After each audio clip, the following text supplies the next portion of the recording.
AJ calls for his mummy. Tony's got a split personality, and the class of '04 is released from jail. Welcome back to Fog Entertainment. We got the season 5 premiere. Two Tonys, Carmel and Tony, of course, into their divorce. I'm not too sure if it's official at this stage, but they're no longer living together. Do you think this is going to be a better period for Tony Soprano, or do you feel like the Soprano marriage was the peak of the show, or do you think it can only go up for here? Less Soprano wife scenes, and I think that's Carmela. Less Carmela! scenes with Carmela, the better for me.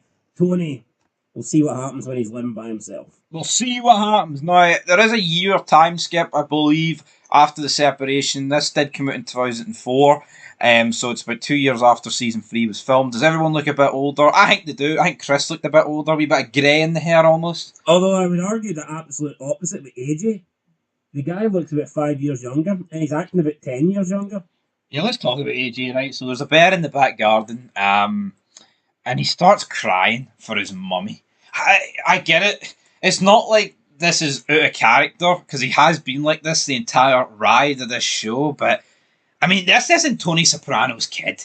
He can pretend that they both get mental health problems, but here, a lot of people's get mental health problems. I'd bet big money that this guy isn't Tony Soprano's kid. Whose kid is it? I don't know, his kid, Furious? Big noses? Big Furious. Oh, that immigrant, where'd he go, Carmilla? But no, man, he's crying like a little bitch here. The bear. It's not like he's shouting mom, though. It's the way he's Mom! Mommy! Mommy! And he's frozen. It's like, the bear was big, and I'm not saying the bear couldn't kill him, but I've seen bigger bears. No, not in person like that. I've seen bigger bears. And then Carmela's whipping pots and pans, Linda, pots and pans. The bear's fucking da da da da. And then Tony comes over. He's like, what, you got Eastern black bears now? But anyway, we do begin the episode with Tony. We've got a news report. We've got the class of '04 being released. Who took your attention here at the class of '04? Was it Feach Lamanna? Was it Angelo Gerpe? Was it Phil Leotardo? Or was it Tony's own cousin, Tony B? Now, to be fair, the only one we've seen in the flesh this episode was Feach. But what I would say is, I think Phil Leotardo. You think he'll be good? I think I've seen a short of him. No, yes, that. Out the four, Phil's by far the best, followed by Tony. No, I'm pretty sure I've seen a clip of him before. He looked like a decent character. Doing what? I call it Tony. I think he was bashing Tony. No, I like Phil. I think this is why The Sopranos goes up for me, in my opinion, after like season 5, because you've actually got direct opposition here in New York. Well, so far all you've really seen is people kiss Tony's arse. No, that's it. So essentially, even the people that would like be a bit argumentative, it's like they always kind of bowed down in the end. Trying to think of the guy that they killed in season 2. Sal? No. Richie, Ralph. Even though these were guys that were like outspoken, at the end of the day, they knew not to push Tony too far. Yeah, so to put this into context, Feach, who we've seen the old guy, went in the 70s. He's a soprano capo, so he belongs to Jersey. As for Angelo and Phil's a capo of the Libertazzi family, while Angelo is a consigliere, so he's Silvio to what New York is, essentially. And then Tony B, of course, was in the Soprano family, which we'll learn out, which will be interesting, because he actually went to jail for Tony. Thoughts on that? Tony owes him. Aye, Tony owes him, but Tony B did it. Tony O and Tony B, damn it. But this episode, it was... Will this cut everyone's piece of the pie? Could cut everyone's piece of the pie. Talking of pie, what about that? What was Carmine eating when he choked on it? Egg salad. Who the fuck chokes on egg salad? I would probably choke on egg salad like. No, it's absolute rank. It's absolute rank egg salad, man. Absolutely fucking bogging. And also, we do have Benny and Tony kind of like sitting at the house with the AK-47 because the black bear. Sorry, ma'am, it didn't cause any property damage, so we can't shoot it. Anyway, right. I think the peak of this episode, though, for me, I think it was the Christopher and Polly feud. Petty as hell, considering the amount of money these guys are on, but they're like telling the story of Pine Barrens for season 3. And just to confirm our opinion on it, I think Polly was at fault for that. 100%. He escalated it. He fucking attacked the Russian guy for no reason. Yeah, and then even in the woods, Chris is right. He's the one that lost his shoe and they couldn't keep up. And then when they were in the van, Polly tried to lay it on Vic and put it on Chris.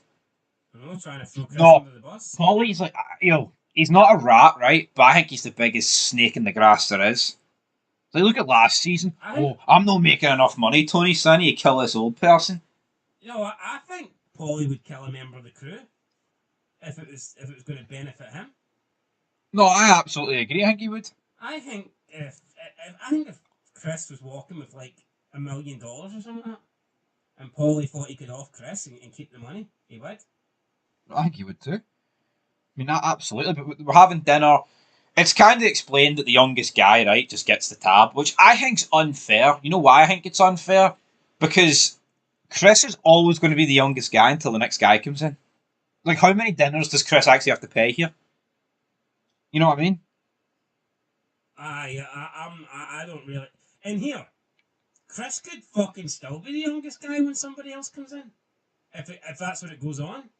Yeah. If it go, I don't know what I think it should go on time and. Yeah, but if we're looking at other members of the crew, right? Who's going to be promoted next? That's like younger than Chris. That Benny guy, but he's nowhere near getting up to that level yet. So Chris for the next foreseeable future for like the next 4, 5, 6, 7, 8 years should have to go out and pick up all these tabs. It just doesn't seem beneficial to Chris to be in this lifestyle. If that is the case, is Chris making good money here? You wouldn't think so. No, I mean this bill came to what 11,100. Paulie did get Chris. Chris made Paulie pay for one that was 840. Then Paulie was just buying drinks for everybody and getting shit he didn't even touch. Chris took great exception to this. They're slavering to each other. Looks like Paulie was going to deck him. Then out came the waiter. The waiter's like, "You only tip $16. That's so not fair. You think this is easy, man? Working like this?" No, who the fuck's this guy think he is? No, I don't get the tipping culture in America, by the way. You see, if you had a restaurant bill, right, here in the UK and it came to 1,184 quid and someone give you 1,200, how the fuck could you expect more? No, I'm sorry. You're not paving them a driveway. You're not painting their house. You're not fucking adding on an extension at the side of the house. You're serving them food. But that should be the employer's fucking. They should cover that. Why should it be the responsibility of the customer to make sure that an employee is getting a proper fucking living wage? That doesn't make any sense. No, I know, but I mean, I'll tell you what. I'll tell you what, right? We we ordered something to eat earlier, right? And so you pay the charge for the restaurant, right? You're getting it delivered, and then there's an extra 2 charges, right? You've got a delivery charge, and then you've got a service charge, and then after that it asks you to tip. It's like, oh, what's the fucking tip for? If you're already paying if you're paying a delivery fee, then why would you need to tip the courier? Because he's the one that's bloody delivering it to you. I just don't get all these tips. See, you're better off just going in, getting it, and walking it. That's pretty much it. Or just staying at home and getting people to cook. Now, Paulie's obviously renowned. Oh, wait, why don't you just go to Artie's? Because isn't Tony eating there for free? This was in Atlantic City, though. Yeah, but I'm saying, why don't they just go there for every meal? Why doesn't Chris Atlantic City's not. Yeah, but why doesn't Chris just say, see tonight, I think we should go to Artie's to eat? He could have said that, to be fair, but here, I think what we get here is probably like the greatest Paulie's ever delivered. I can't remember exactly what the waiter said, but he was like, pretty much said, "Go fuck yourselves." And he was like, "Oh!" Wasn't it the delivery? It was fucking brilliant. Chris whips up a brick, cracks a guy in the back of the dome, he starts having a fit, and then these two speed off. I mean, it's they're trying to prevent the fit, so Paulie has the bright idea, right? I'm gonna put a bunch of bullets in. No, it's the fucking Chuckle Brothers with these two, and then he steals the fucking tip jar anyway, and splits it with Chris, and they bury the hatchet. So it looks like their wee beef's put to one side. For now, damn it! But this guy was talking about how he wouldn't be able to afford to feed his kids with a $16 tip. Well, $16 less his kids have now. Exactly. And you know what? I know obviously Chris and Paulie are the ones that killed him, but it was so avoidable. You know these guys are mob. Why fucking go after them? No cameras lurking about. No cameras lurking about. Thankfully for Chris and Paulie. Meanwhile, Carmine, like we said, choked on his egg salad. He's sitting in the ICU. Tony and Johnny Sack are discussing, "Oh, you tried to get me to kill him last year, Johnny, but it didn't go that way." And then what else we have this episode is essentially because Tony He's not with Carmela. He tries to get with Melfi, the psychiatrist. He's like, just tell me the truth. I'll take it like a champ. He does not take it like a champ. Spoiler alert. She's like, I just don't like you, pretty much. I don't like what you stand for and everything about you. And he just spits the dummy and fucks off. He's like, you're a cunt, and leaves. What? No, what does Tony expect? He's literally been in here for years saying that he cheats on his wife, he kills people pretty much, and all this shit. And he's like a narcissist. And, well, she was just going to accept that. Yeah, that guy's delusional. Like, I think what draws the line, right? Take away the murdering and, what he does illegally and all that. I think it's the fact that he sleeps with all these other women. How could she ever take this serious? Yeah. And what the fuck does Tony expect? Plus the fact that she's like a psychiatrist and she knows about all these personality traits. It's not like he can hide. He can't really hide his, like he could with Carmela probably. Yeah. Like she's going to be able to read him like a fucking book, so like he can try and pretend that he's this good guy and that he's like honest and he's only going to care for her. But I mean, she'll probably know deep down that he's full of shit. He's full of shit, buddy. And then he goes home and he takes the gun for Benny and he sits outside waiting for the bell. Anyway, that was it for Two Tonys. I mean, I thought it was a pretty decent premiere, but I don't think it blew me away at the same time. I was alright. I'll give a 6. I'm excited to see what happens with the new characters. I do think The Sopranos needs an influx of new characters, and hopefully we get it here. So yeah, the Classy 04. Can they deliver? 04. Can they add 4 to the 6 and produce a 10 for an episode or 2? What would you say after first 4 seasons? What's the best roster, as Trev's Chan would say? What's the best roster of The Sopranos? In the first season? The first 4 seasons. Like, what roster's the best? Like, what season? What season would you say has the best like roster? Not necessarily in Tony's crew, but just like I'd probably say the second season. Because you had Sal and Richie. Yeah, that's true. Now, obviously, season 3 and 4, you've got Ralph, but there's not really many other people you've got in there. No, I think 5 is like the first proper season where loads of people get introduced, and that's why I like 5. Anyway, guys, I'll give it a 6 as well out of 10. Till next time, peace. Boy, are you fat! No lies detected. No lies detected, but rats are detected. Welcome back to The Sopranos, Season 5, Episode 2, The Class of 04. They're getting out there. They're coming out in wee drips and drabs, and who's taking your attention? Last episode, it was pretty much just Feach, but now we're seeing Tony B. It's not quite Tony, but we've got a wee B at the end. Is that because Tony's an A, and this guy's a B? We've got Phil Leotardo out. We've got a few other people out. We've got deaths. We've got more rats. We've just got mediocre episode, to be honest. Phil Retardo, I don't care for him too much, but Tony B, he's doing it for me. I'll tell you what, keep an eye on Phil Leotardo. He'll move up the pecking order. No, I am a fan of Phil Leotardo, but he's not Tony B quite yet. No, he's not Tony B. Right, let's talk about Tony B. Guy comes out. He looks here. I think Tony is genuinely upset that he might no longer be the best Tony on the show. That could be it. Now, the episode's called Rat Pack. I do think Steve Buscemi has a bit of a rat look to him. I like the actor, but I think he looks very scrawny. Was he? I'm pretty sure he was in. What's that film with Nicolas Cage? Con Air? Yeah, I think he's in a lot of stuff. I think he was in Con Air. No, he's in quite a lot of things. He recently got beat up in New York in real life. Oh, it's not in Sopranos? No. Well, New York's a dodgy place. I wouldn't go there. But anyway, enough about real life. No, he's a good guy. He helped out during 9/11. Enough about the shithole that is New York. Let's talk about the shithole that is New Jersey Sopranos. Yeah, right, so Tony B gets released. I mean, immediately this guy just makes an impact on screen. That's all you can ask for. Yeah, I me's came out after 15 years in the Slammer, and he's basically burying everybody in Tony's crew. Boy, are you fat. And it's like one-liners. They have no reply. I mean, they're trying to wreck him. The guy's doing gay massages. I'm sure there's ammunition there, but they can't find it. They can't fire it. The gun's jamming, and he's just reloading and like single shot and everybody. He says to Polly, "Is your hair still wet?" Then he not even half a second later, he looks at Big Fat Feto and he's like, "Are you dealing those candy bars, big man?" It's like, you're dealing those cards and candy bars, buddy. Come on, damn it! But yeah, brilliant. But it's like everyone knows that they've been put in their place here and they just accept it. But Tony acts like a little bitch. He does. Hey, you can joke around me, just not in front of the guys. I think that's pathetic.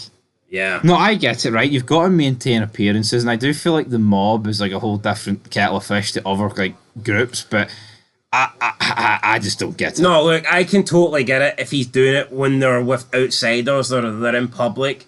But see when it's just them, see if they're having a wee poker night or they're having a wee meeting or they're in just having like a meeting alone in a room and it's just the guys and Tony's crew. Shouldn't there be some banter? Shouldn't there be? So it's okay for Tony to run around calling everybody a fat fuck, even though he is a fat fuck. Definition there of a hypocrite. But someone can't make a joke about him. No, it's very petty, but I think it sums up Tony at this stage of the game. I mean, he's always been like that. He's a petty man, but we'll get back to Tony B a wee bit later. But essentially, this episode, it's a lot about rats. So we kick off with a contractor by the name of Jack Mazzarone. They're trying to hype this guy up, right? He gives Tony a painting of the Rat Pack group. If you're aware of your music, then you might know this guy. So essentially, what this guy's trying to do here is he's wearing a wire. He's wearing a wire in via the hat. It's pointed out during like an FBI meeting later on that they're using these hats now. I mean, would Tony not see right through this just due to the fact maybe the guy previously hadn't wore hats and now all of a sudden he's wearing a hat? Tony even told him to take it off and he didn't take it off. I mean, is that not pretty obvious that it could be a wire in the hat, Tony? Could be a wire in the hat, but I mean, could you not have a wire technically anywhere? No, you could have a... But Tony was very hands-on with him the second time you met, but who really cares if this guy rats on Tony, man? It's like they're making such a big deal out of this guy. You've got Curto, who's an actual captain, right? They're kind of pressing him a bit, like, oh, you're not having been giving us the best information, Curto. You've got Adriana as well giving up information this episode. She actually gives up her fucking bridesmaid, or maid of honour, or her father, or, you know, they're cashing checks, over 100 grand. And that ended the episode, but we'll get there later on. But it's like, why do they really need Adriana when they've got an actual fucking captain in Ray Curto giving up information? Maybe they just want multiple rats. Maybe they're greedy. It's a rat pack. No, more rats. Rat pack. More rats obviously help the cause. I get it. They need to build up a sufficient case against Tony. You could also argue that having more rats kind of waters it down and takes away from the big main. Yes. But like... No, but what the... It's already been done, though. I mean, we've already seen it done with Big Sal. It's like... No, I guess what this show's trying to do here isn't just a storyline. You know, we actually want these guys arrested. We're not just going to stop at one rat. I think in other TV shows, you know, you might only ever get one rat, and it's just for the sake of a storyline rather than like, here, the police actually do want to flip these guys. But so you think the whole premise of this show is basically the police trying to bring them down? No, I don't think that's I'm just talking about that's what happens in real life, and they're trying to keep it realistic. But what can Adriana provide the police that this captain guy can't? Different method, different approach, I guess. Different method, different approach. But what is... Well, she's actually... I guess she's maybe more involved because she's dating Christopher and he's actually in Tony's crew. Yeah, but this guy's a captain. Rick Curtle's a captain. Not in Tony's crew, is he? Yeah, he fucking is. Well, he's never really there. Yeah, he's never really there, but he's still a captain. In Tony's actual crew? Yeah. And this guy's New Jersey? Yeah. He doesn't seem like it, though. Yeah, doesn't seem like it, but he is. Has he always been in Tony's crew, or did he just He's been in since season 1. The start of the show. This guy was a captain. Why does he feel like just a random guy that appeared? Why does he feel like he's from out of town and he just random? No, he doesn't feel like a Polly or a Sil or a Sal or a Christopher or the guy with the big fucking nose. Furio. Furio wasn't a captain. No, but Furio was part of Tony. He felt like he was part of Tony's crew. Yeah, but this guy is like Ralph. He's a captain. Yeah, but Ralph felt like he was part of Tony's crew. Anyway, this guy... My point is, I just don't see why you would need... Why would they press Adriana so hard? Probably because... But not him. Well, you could argue Adriana's got a much bigger involvement in the show. She appears a lot more. Yes, but forget about the fact it's a show. It's like, what makes logical sense? The guy's a fucking captain or the wife of like you said, they ain't going to stop at trying to bring them down, so therefore they want more than one rat. Yeah, but I think it makes sense to press the actual captain rather than the wife-to-be of a captain. Maybe they're pressing him, but it's only he doesn't get as much screen time. I think it's just plot purposes. Is he on a part-time contract? Is he on the Brock Lesnar contract here? I'm not too sure, but as Tony and Bobby and Junior are reminiscing, a phone call comes through from New York, and who's dead? Carmine's dead. Junior's not too happy about this, and I think there's When was the last time Junior was happy, to be fair? No, but you're not noticing here, there's a lot of wee, like, civil things going on with Junior. He's beginning to lose his mind. There's like early stages of dementia, but no one's really clocking on. Old age is getting to him. Old age is getting to him. Oh, who's dead now? Eggs. And he tells Bobby to make more eggs, and he's like, you asked me that 2 minutes ago, Junior. Junior, you want me to make more eggs? Junior! Although, I mean, I guess you could maybe say Tony confused him by saying he didn't want any eggs after True. he asked him to make eggs for Tony. Now, Tony B... It's not like Tony to refuse food, but... It's definitely not, but here, eggs are quite healthy. But Tony B, he wants to kind of go legit. He wants to start a licensed massage therapist play. And you know what, right? This guy did 15 years, and he actually did 15 years instead of Tony. Why can't the guy just be respected for that? That here, he didn't rat, he did his 15 years, and he doesn't want to do this. He doesn't want to do these illegal activities that could actually get him... You know, he's wasted 15 years of his life at the end of the day. Yep. And the problem with me is here, you see Feach handing him a big envelope, and Tony looks at it like it's a bit of steak. He's like, I could do with that. I mean, why is he like begrudging his own cousin? And then he actually calls him useless in front of Silvio and Christopher, which I think is a bit unfair. Talking of unfair, I don't know why we were actually subjected to this, but we have got Carmela's movie night. They just boot AJ out the cinema room. Bit unfair. Yeah, and it's like, this probably took up about 20 minutes of the fucking episode. I get it. Adriana, like, it's kind of sad. She's going to tell them that she's a rat, then she, like, just cries and runs, slices her hands open, then just drives away in the car. Will they find out she's a rat? Potentially, but I just don't care for Carmela at this stage of the game. I mean, Tony's, you're on the verge of getting a divorce. All the other wives. See, apart from Adriana, do you care about any other women in this show? Like, no, they're not important. They appear, like, they get the odd screen time every like 1 or 2 episodes. It's just small talk, really. I mean, the only people they really interact with is Carmela, and I've never really liked Carmela. So therefore, if you don't like, she's like the glue that's holding all these other little characters in place. And if you don't like the glue, then you're not going to like the thing stuck to it. No, it's just very weird. But Tony then returns. It's filler. It's, at the end of the day, it's filler. Especially with Carmela and Tony not even see, with Carmela and Tony not even being together anymore, I don't even see the need to have Carmela in so many episodes. I think she's run her course. Yeah, I think you could argue that definitely at this stage. Now, Tony fires his Rat Pack painting off a bridge. Obviously must have thought there was a wire in it or something. He then phones Tony B and he's like, here, you can joke around with me, but see him with anybody's present in the crew? Nope, not a chance. You gotta kiss my ass. You gotta kiss my big ass, brother. I mean, I think it's just pathetic. We did have the funeral for Carmine. Everyone's sad, but then Carmine Jr. like starts having a go at Johnny Sack about, here, was that your fucking wife that put the beads in there? Sort of thing. Like, that's not allowed. You know, he was my father. He's like, oh, but you said he was like I was like a son to him. Oh, well, fuck it, I take it back. So yeah, what do you think's going to happen? Power struggle in New York. Who's Tony going to side with? I think he'll side with Big Johnny. Phil, could Phil get a wee foot in there? Tony didn't seem impressed. He thought it was pretty poor that they were having this beef. He found it quite amusing. I don't. Did he really? He was kind of chuckling, half a chuckle. I thought he was disappointed that they were on the scene at the funeral. Like, but he was, to be fair. And then seems like a Tony move, to be honest. I mean, how can he be disappointed that he literally berated his cousin because he made a fucking fat joke? Boy, are you fat? And yeah, the episode ends with Adriana giving up her maid of honor, whatever the fucking term is, you know, bridesmaid, whatever. It's like, yeah, her father does this and she does this, 100 grand fraud, good night. And Tony! And then it just fades to black. Fades to black. And that's the end. Incredibly weak end. Here, a lot of Soprano episodes finish by fading to black. And I know you could argue that every episode has to fade to black to end, but I think The Sopranos fades to black in like a slow kind of, it lets the realization setting in that it's ending kind of deal. We wait till you see the fucking ending then. But people can say we're biased, right? And there's a lot of people that love The Sopranos, right?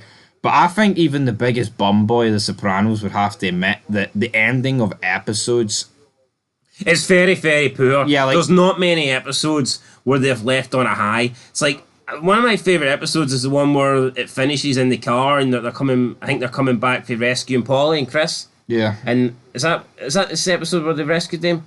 And you on about where he says Gary Cooper was gay? I got that one. I wasn't that episode. Right. But... Well, anyway, that episode I talked to Gary Cooper, right? I thought the conversation in the car was good, but it's like that's not really the way to end an episode. No, you're right. It's not the way to end an episode. They're having this fun conversation in the car, and then the next minute, that's it. The credits come on. It's very weird. I would actually say out of all the shows I've watched, The Sopranos is by no means the worst show, but I think it is the worst show when it comes to ending episodes. I think it just ends the episodes so randomly. I don't ever really recall a cliffhanger. And I'm not even talking about season finales. I'm talking about just average episodes, normal episodes. It's very rare that The Sopranos leaves you on a cliffhanger. And there's never like a direct resumption the next week or the next episode. No, it's almost like a different story. Yeah. Which I don't like. That's probably my biggest pet peeve with it. Most shows would finish, and at the end of the episode, you're thinking, I wonder how that's going to play out next week. I wonder what's going to happen next. Yeah. Sopranos, it'll end on something random, and then the next week, that whatever it ended on's kind of forgotten about. It doesn't, I don't know. I think they could definitely end the episodes better. Right, I thought Tony B was the only good thing about this episode. I mean, it was alright, the funeral, I guess, but I'm going to give it a 5. Yeah, I mean, it really wasn't. I'll give it a 6. I think it's the best episode of the season so far. No, we gave season 1, episode 1, 7. Episode 1 was much better. Trying to recall it. The bear. 2 Tonys. The bear. It was a bit better. The bear. Alright, well, I'm getting a 6. You're getting it a 6. That's a 5.5 out of 10. Up next, don't know what the episode's called, but yeah, it can only get better, can't it? Well, let's hope so. Let's hope the classy 04 doesn't produce any fucking 4s in the rating. That's for sure. You never heard the makings of a varsity athlete? Well, I'm back! Where's Johnny? Here's Johnny. Where's he at? He's looking for Johnny. Johnny Soprano. We need another flashback for that guy, Junior. He's lost all his marbles, but I think he's lost them all in one go. Didn't lose them all gradually. Junior may have lost his marbles, but I detect no lies. Tony Soprano doesn't look like an athlete to me. Welcome back, guys, to Fog Entertainment. Time to review The Sopranos, Season 5, Episode 3. This one is called Johnny. Aye, well, where's Johnny? That is the question. I mean, it could refer to Old Man Soprano, who's dead, or it could refer to Johnny Sack. But we do begin with Feech and Tony B, which begins this gimmick of where Feech batters the gardener Salfitro because he claims that his nephew Gary LaManna reserves the right to this area. But then Polly finds out about this, so Polly then confronts Feech about it, but Feech doesn't want to give him shit. I think it was a pretty good scene here between Feech and Polly. Fun bit of trivia, the actor that plays Feech actually has dementia, and he kept forgetting his lines when he was filming during this season. Thoughts on that? So it was actually real life. Should they not have done a character swap and gave him Junior? No, they could have, but I think Feech he's got a bit of fucking fire in him. He does, but I mean, who does he think he is? The guy's been away for a long time, and he's coming out and basically saying to Polly, here, I'm fucking deciding who mows these lawns. You ain't got no guts. I know, but who's Polly think he is? I think he's sticking up for Salfitro, and he actually pockets pretty much all the money that Tony got for him. Ah, that's true, but Polly's a sly bastard, so I mean, I wouldn't really trust Polly as far as I could throw him. Yeah, Junior's watching the TV show Curb Your Enthusiasm. He confuses the characters with himself. He thinks the guy is Bobby, and he thinks the other guy's him. He's like, what the hell? Why am I on television? What's going on? Junior losing all his marbles. I mean, they've planted a few seeds about this, but it came fully out here. The forest is up in this episode, but we're moving to New York, obviously, with the funeral of little Carmine. Oh no, Big Daddy Carmine, whatever you want to call him. Everyone wants the top spot in New York. You've got Carmine who wants it, you've got Lorraine Calazzo who wants it, and you've got Johnny Sack who wants it. For me, it should only really be between Johnny Sack and Little Carmine. Because Big Carmine didn't offer an heir, that's why the problem is here. But we've literally seen this Lorraine character come out of nowhere. And Big Phil Leotardo walks in, she's like, nice weather. He's like, how's this humidity? He just fucking slaps the face clean off her. I like this. Yeah, who the fuck is she? Like, I mean, why is she just all of a sudden appearing and we're supposed to believe that she could be the the head of New York. I'm not really buying that. I actually thought it was incredibly disrespectful of Tony to think there could be a power sharing. So you don't think the freeway power? Well, I think works, no? I think a two-way between Little Carmine and John could work. What has Lorraine done to warrant a third of the pie? Would Carmine have been less furious about that? Maybe. No, I can definitely see why Johnny Sack's extremely pissed at this. So you think, Johnny Sacks, that's what I meant, sorry. So you think if it was a two-way split, he'd feel like maybe that was more deserving, whereas the three-way split, he's just not accepting it, he's not buying it? Maybe, but when Tony and Junior are here, like, Angelo, the guy who used to be Big Carmine's consigliere, he went in jail though. He stresses he's semi-retired, doesn't actually want the role of the New York leadership. He says he just wants to retire and enjoy his grandchildren. Dodgy choice of words there, enjoy his grandchildren. But anyway, Junior then says to Tony, why are you talking to him? He's not the boss, and he never had the makings of a varsity athlete. There's like an awkward silence for 5 seconds, and Tony's like, he's just breaking balls. Is he just breaking balls though? Because I've got a feeling he's going to lose the plot very soon. Yeah, it's been a long time since Junior was the boss. Aye. So, man. It has been. Artie Bucco is in his restaurant. Tony tries to mend fences with him. He says, right, Artie, you've been put out of your house. See, instead of sitting in that motel, why don't you come over to my mother's house and we can bunk together? Artie eventually agrees, but then Artie and Tony living in the same apartment. What could go wrong? What could go wrong? We then have a dinner scene.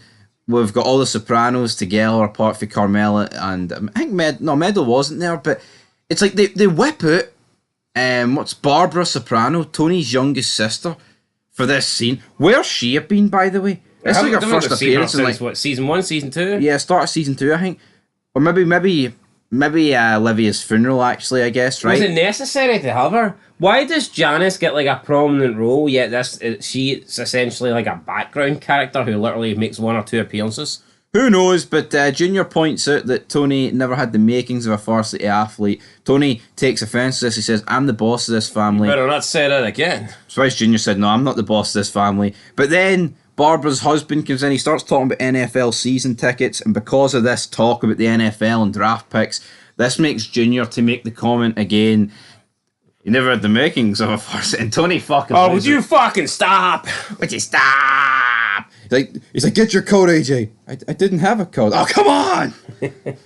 AJ's a simpleton, isn't he? Like, he's a fucking Mongol. Grab your coat. I didn't bring one, Dad. Who gives a fuck? Let's get out of here.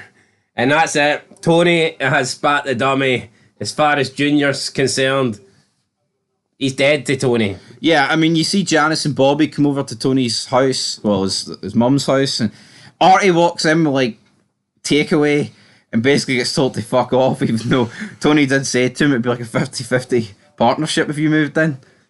Oh, it wasn't Tony that told me fuck off, to be fair. It wasn't, to be fair, but... Then he gets a black eye, he should have just went away. Junior's missing, right? And Tony's that fucking pet, he's like, I don't give a fuck, he can go die. All because he said he doesn't have the makings of a varsity athlete. Yeah, I mean, it's like it was like 25 years ago, Tony. Let it fucking slide, son. He's referring to something when Tony was in high school. I know, but he's referring to it like from a day ago, you know what I mean? So, then Tony gets in an argument with his sister and he starts calling out Bobby, you need to control her, you're a shit husband. Once you control her, then you can go up the ladder. We then have Tony, he's hyping up Chris. Hold on, Tony couldn't really control Carmela because she forced him out the house. I know, it's true. Does that mean Tony should give up his top spot then?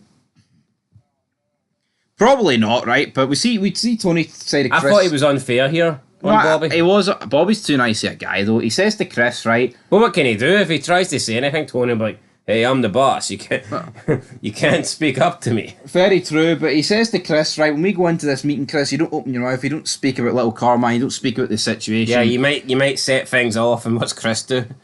Opens his fucking mouth. He's like, "Yeah, I never realised things were that close between you two. You know, why can't you work us out, Power?"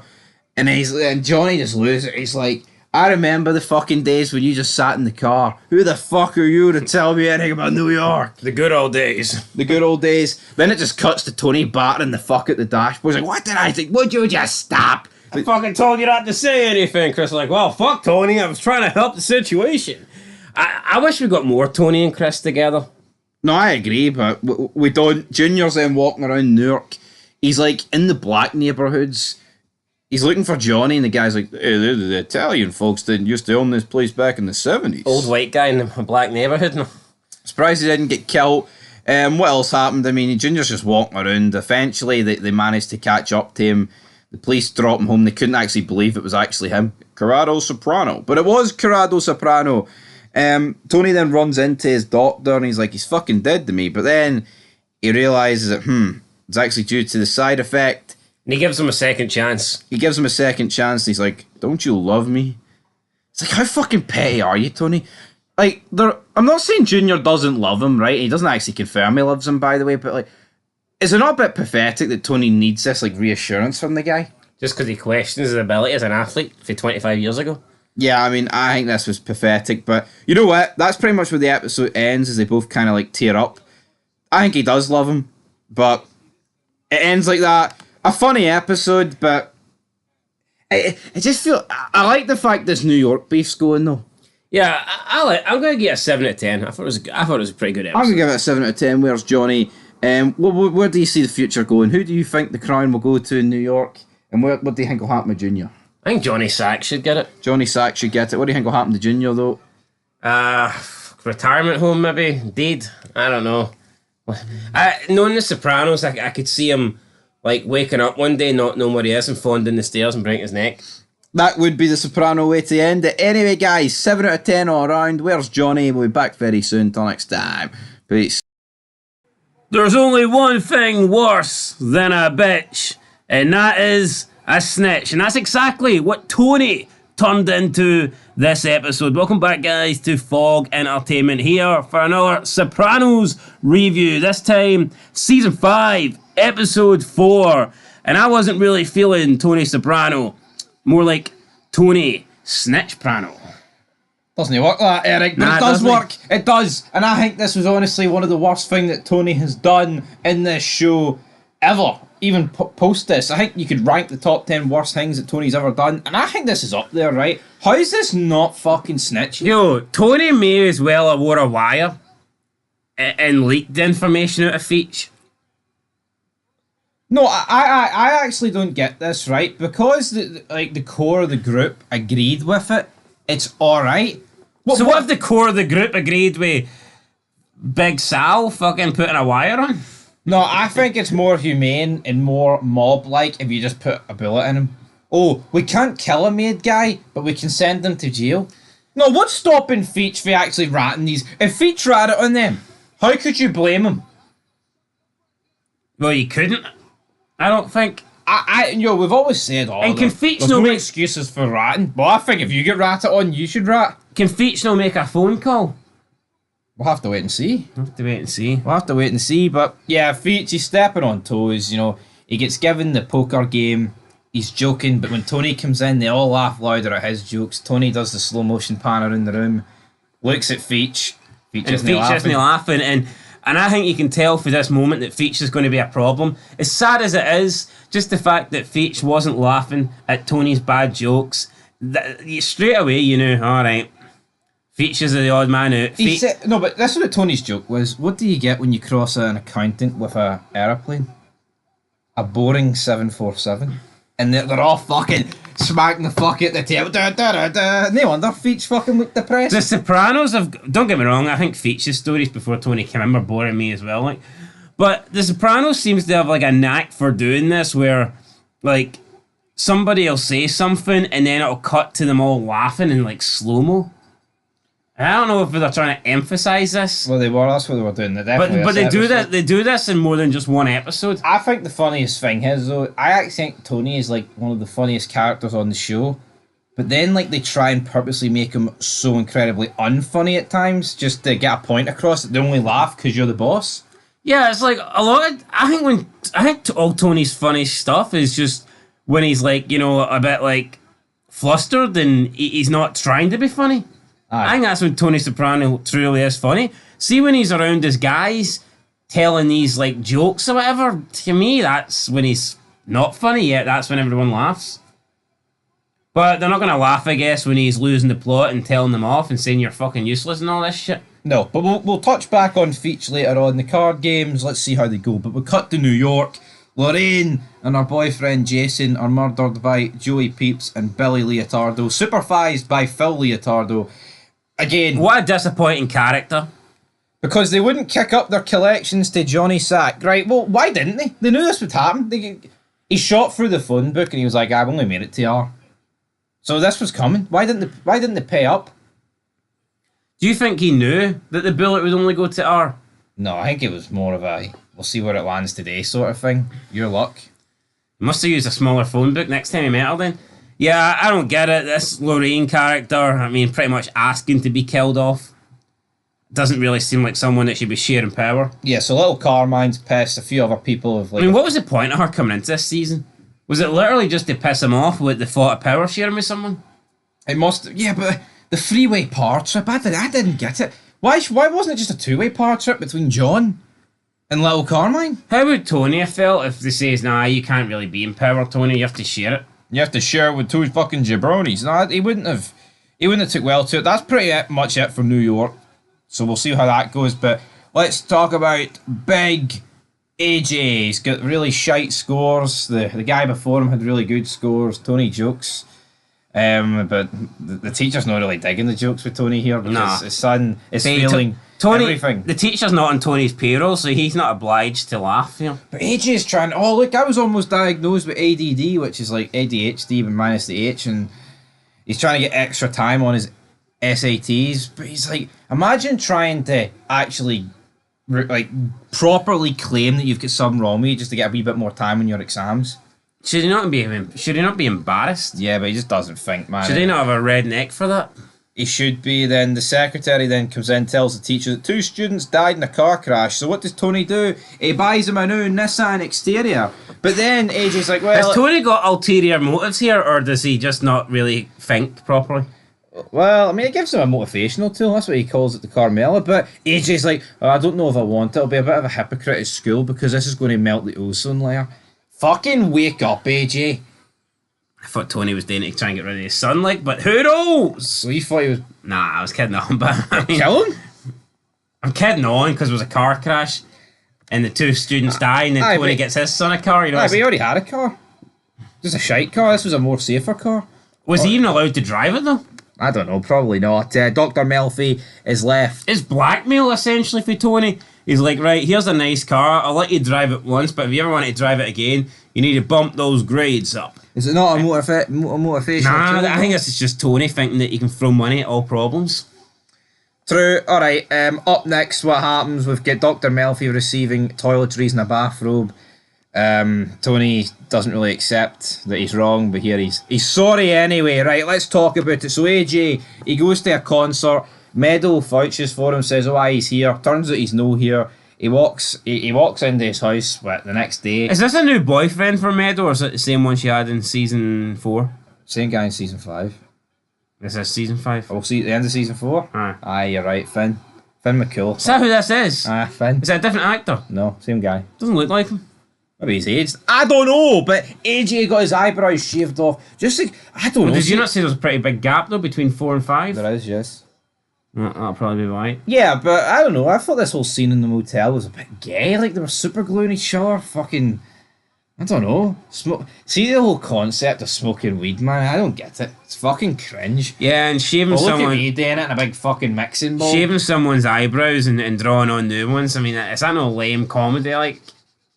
I mean, I get it, AJ's like... But if AJ can drive, he must be like, what, 17? It's kind of something to do in Jackass. Like, it's not really something that you laugh at when it happens in real life. Yeah, but even for Jackass, it's fucking lame. Yeah, but they're getting paid to do it, you know what I mean? They're making money by trying to do crazy shit like that. When you do that in real life, I don't know, it just seems like a waste of time. Yeah, but he walks in, Carmela's no happy, phones Tony, he looks out the window, Tony slams the SUV, he's fucking storming up. Yeah, he's cut, but you know What's what? different with you, son? But it's like, I think... I don't feel bad for AJ. I don't feel sorry for AJ. I don't sympathise with AJ because he actually does get off with quite a lot of things. I think he gets a lot of opportunities, and every time he gets one, he fucks it right up. Like, whenever they give him the benefit of the doubt, or like whenever anything, even when he gets to go and live with Tony. Tony's like buying him pizza and letting him watch the baseball and all this stuff, and then when Tony asks him, right, go do your homework, he's still revolt. He's like 15 minutes. How about now? Yeah, he's a spoiled bastard, isn't he? See with AJ, it's like, it's all take and no give. He's not the kind, meet me halfway, yeah. You know, he's not the kind of guy that'll meet you in the middle. No, he's not the kind of guy that and I think, and as much as I dislike Carmella, I think AJ's a prick to her, like. No, he fucking is, isn't he? I mean, it's unnecessarily, like, it's not on. It's not on. I'm surprised he's not had another slap for Tony. He should be getting them. But yeah, AJ is now in Tony's house with Tony, Tony B, and Artie. It's the dream team. It's the 4 fucking jobbers. Tony sitting there on the couch, eating chicken wings. It's dyed his new shirt. Just looking like a bag of shit, really, is what Tony Soprano. This does not look like a bossy family. As Carmine said, they're a glorified crew, and it's beginning to fucking look that way. See if Tony wasn't rich, like, he would just be like your fat, kind of bum, jobless, Rabsy Nesbitt sort of guy. Aye. But then we cut to a Jewish wedding. It's amazing though what money can do for you. Money does a lot. I'm talking of money. Jewish wedding, alright? So one of these guys is at the poker. The car gets robbed here. He goes to Tony. Tony quickly catches on. I wonder who did this. It's Feach. So Feach put this shitstorm in motion. And he sold the cars to Johnny Sack's men. Tony's pissed about this. Feach apologises eventually after a bit of a screaming match. He says, I just look at you as if you're still a kid. That doesn't really fly though, doesn't it not? No. Like, yeah, you went inside when he was a kid. Richie Appeal had the same pattern, which he actually referenced Richie Appeal. It's like, it's 2004, Feach. When you went inside, I believe it was 78. Tony was like years ago. Tony was like 18. Yeah, he was. He's the fucking boss of the family now. Aye. So, what his logic is here? I thought I could do all this because. No, I don't think Feach's explanation is good enough, but he still didn't deserve to be ratted on. No, he didn't. Right? It's not. Plus, it seemed like Feach thought they'd put it behind him and that he was trying to make up for his wrongdoing. Yeah. So Feach gets a rap at the door. It's Christopher and Benny. They do a pretty good job of selling this. Oh, we're going to put the TVs, going to park. And he's like, oh, park them in my garage. So he parks them in his garage. But then, as a parole officer, well, one of the parole officers come out. It's not his usual one, but he wants to look in the garage. He's like, no, that's where I hold the weapons of mass destruction. If Feach had any fucking sense here, he could have just dropped this guy and fled or something. See, that's what I'm thinking. I mean, at what point was Feach like, hold on, either I kill this guy and try and make a getaway, or I'm going back inside? Yeah, and you know what, right? Now, after being caught, we do see Feach in the prison bus, but, I mean, do we get any time? Not right now. All we know is... It says he's immediately returned to prison. I mean, all we know right now is he's going back to prison, but, like, for what period of time? Probably the rest of his life. It's parole violation. So he got early release. So. A couple of dodgy TVs and you get fucking sent away forever. Happens, though. Yeah, because that's pish, isn't it? You get fucking... Yo... I'm not saying I was emotionally invested in this character, but there was something fucking sad about seeing this old guy looking at the prison fan window at the outside world, going to jail. For a crime that he didn't commit. Yeah, well, he committed it, like, to be fair. But, I mean, the point is he got fucking ratted on. I know, but all he thought he was doing was storing some TVs for a quick buck. I mean, the guy's entitled to trust Christopher, isn't he?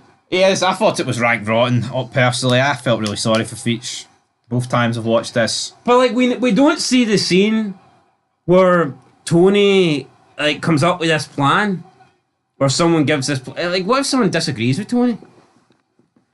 Yeah, but see the problem is Silvio. It was the right thing to do. Tony. Silvio lives up Tony's arse. Paulie had the beef with Feach. Christopher's just going to side with Tony.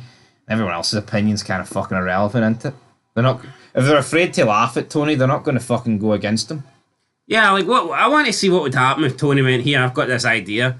We get Feach back inside. What if someone called out? Tony went, no, you fat fucking piece of shit. That's not how we go with this. That's not going to happen, brother. But the episode ends with Carmella being sad because there's no one at the house, just her.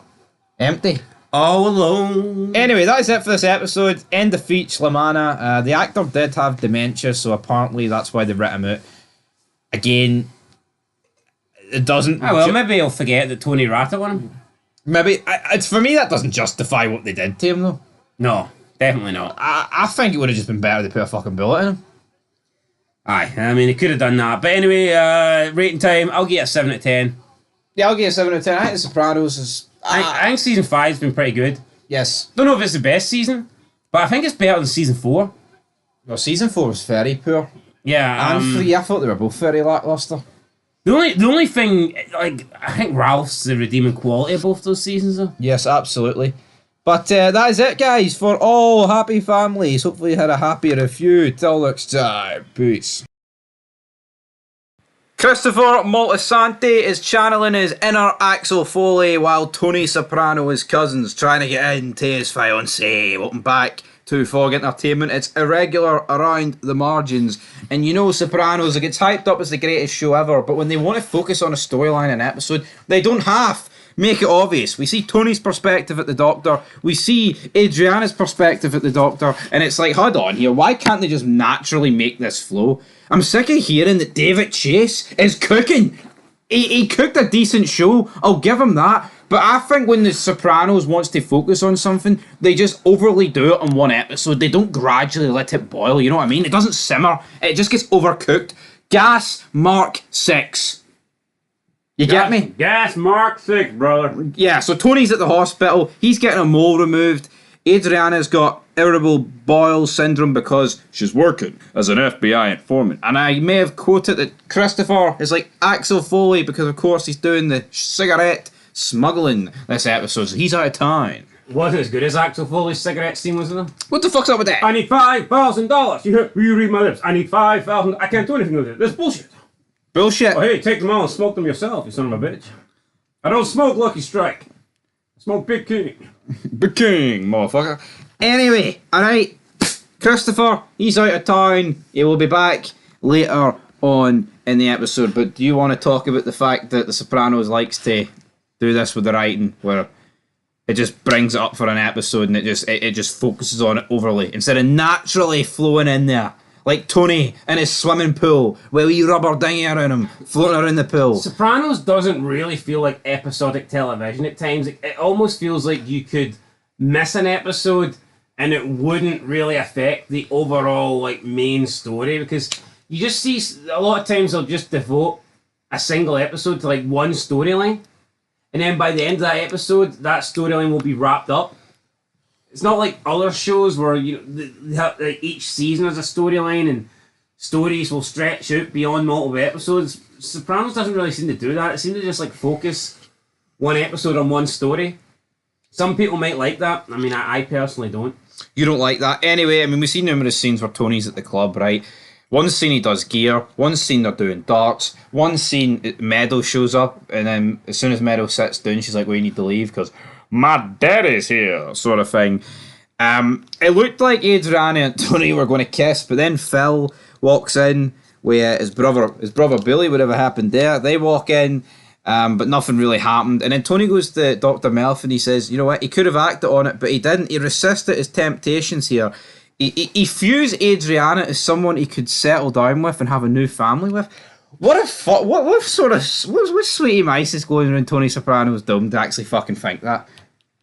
Yeah, like, she's young enough to be his daughter. Like, how could he have a family with her? It just doesn't make sense. Like, no, well, I mean, theoretically he could, but it's like, imagine if Adriana and Chris split up and Tony starts a family with Adriana. Yeah, but how could Chris sit? How would Chris be allowed to? How would he be able to be in Tony's faction, his crew? It wouldn't work. No, it definitely wouldn't work.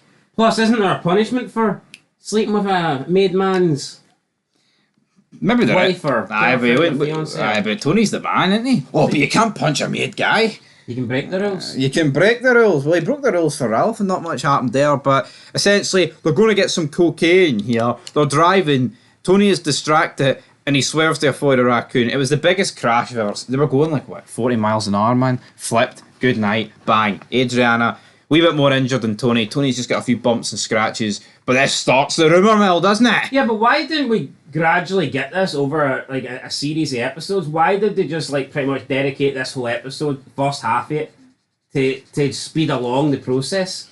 Yeah, there's no reason why these club scenes at the start couldn't have took place across like episode 3, 4 and 5, but that's just the way it goes. But you've got the crew here, you've got all these different scenes, like Junior's in here, you've got Bobby, you've got Silvio, you've got Polly, you've got Hesh, you've got a million other people, suggesting that Tony slept with Adriana. She was sucking him off behind the wheel and that's why he crashed. They missed an opportunity here for me, right? When it cut to Junior's scene, he should have said over the phone, I always knew he didn't have the makings of a varsity athlete, but they fucking dropped the ball. They did. That would have been great. And I know. I think it would have been breaking like the third wall almost, but I think it would have made this episode 10 out of fucking 10 for me, but it didn't. Anyway, they're playing the game telephone pretty much, the unintentional. But again, it's like they're making up this story about Tony. I feel like in a different episode, Tony would go on the warpath here, demanding who started this rumour. I think so. No, remember Johnny Sack when Ralph said the joke about his wife? Yeah, they want him dead. Yeah, so what is this? We need a little bit more going on here. But Chris, he returns home.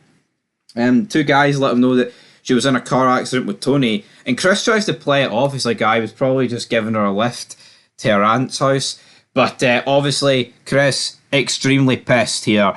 Do you think Chris's anger this episode was justified? Absolutely, yeah. Because, I mean, why would Tony and fucking... not Carmela, Adriana be in the same car driving it towards her dealer? Chris is out of town trying to make a living, albeit a corrupt living, and she's thinking about getting high. That's the guy that had his addictions, and he's trying to do well. He's trying to survive and cope and live a clean life, and all she's thinking about is getting high with Tony S. Yeah, and obviously from Chris's point of view, it looks like they did do something, but they didn't. We'll get into it. But I mean, who's to say they wouldn't have if the crash didn't take place? Exactly. I mean, I'm not going to condone Christopher beating up Adriana for what feels like the 10th time at this stage of the game, right? But I think him throwing her out and being pissed was justified.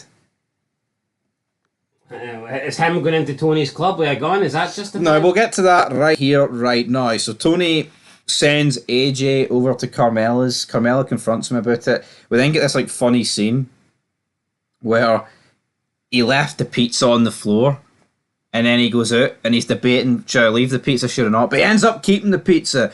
It's all good. Christopher then rocks up to Tony's, the Bada Bing club. He's pissed. He's got his gun out. He fires all the shots into Tony's car. He busts in. He points the gun at Tony, but he's getting bullets left at the end of the day. And then the crew drive him out. We have got Tony. We have got Polly. I believe we had Silvio. We had Tony B. Right. So what did you make of this scene out in the Meadowlands? Christopher almost got killed here back in season 1, if you remember. Polly tries to stick up for him, say, Tony, he didn't try to kill you. Look, he unloaded all his rage into your car, but Christopher thought Polly was trying to make him look weak. I thought Polly was actually standing up for him, trying to save his life here. Was he or was he belittling him? It's hard to tell. It's 50-50. Polly is a bit of a shit stirrer. Maybe a bit of a both, to be fair. But yeah, Tony's about to kill him. Tony B, though, is like, no, you can't kill him. But then Tony's like, give me one good fucking reason why I don't put a bullet in you right now. And then Chris doesn't really say anything. Would it have been justified for Tony to kill Chris here? I don't think so. I mean, he didn't kill him at the end of the day. Like Paulie said, he didn't plan on killing him. No, he just killed his car. We did have the funny scene earlier in the episode as well, where Chris walks in and people are laughing. Big Feto's laughing. And Chris like, what's the fucking joke? What's so funny, you fucking parade float? Which I thought was pretty funny. And then but he's like, oh, you can't do that. I'm a made man. But he threw a fucking sandwich at you, Feto. Fucking reel it in, son. I'm a captain. You can't say that. But then we get the scene where Tony B and Chris go to the doctor, and the doctor pretty much explains that, they couldn't have been doing anything in the car, Chris, because the injuries don't suggest that. The seatbelt was on. But Chris is like, well, you know what, who gives a fuck, because everyone thinks she did it anyway. I mean, I get Chris's point, but does he need to let it go? Can he let it go? Who's the evil guy here? Is it Chris for being pissed? Is it Tony for almost killing him? They're not all in the wrong, though. I mean, realistically. Maybe you're both fucking wrong. Yeah. You're both wrong there, lads. Yeah, and then the episode ends with Tony, Carmela, Chris, Adriana, Tony B, and his wife. They're having a meal at Artie's restaurant. And the whole crew looks on as if, they're alright, but they're not really alright.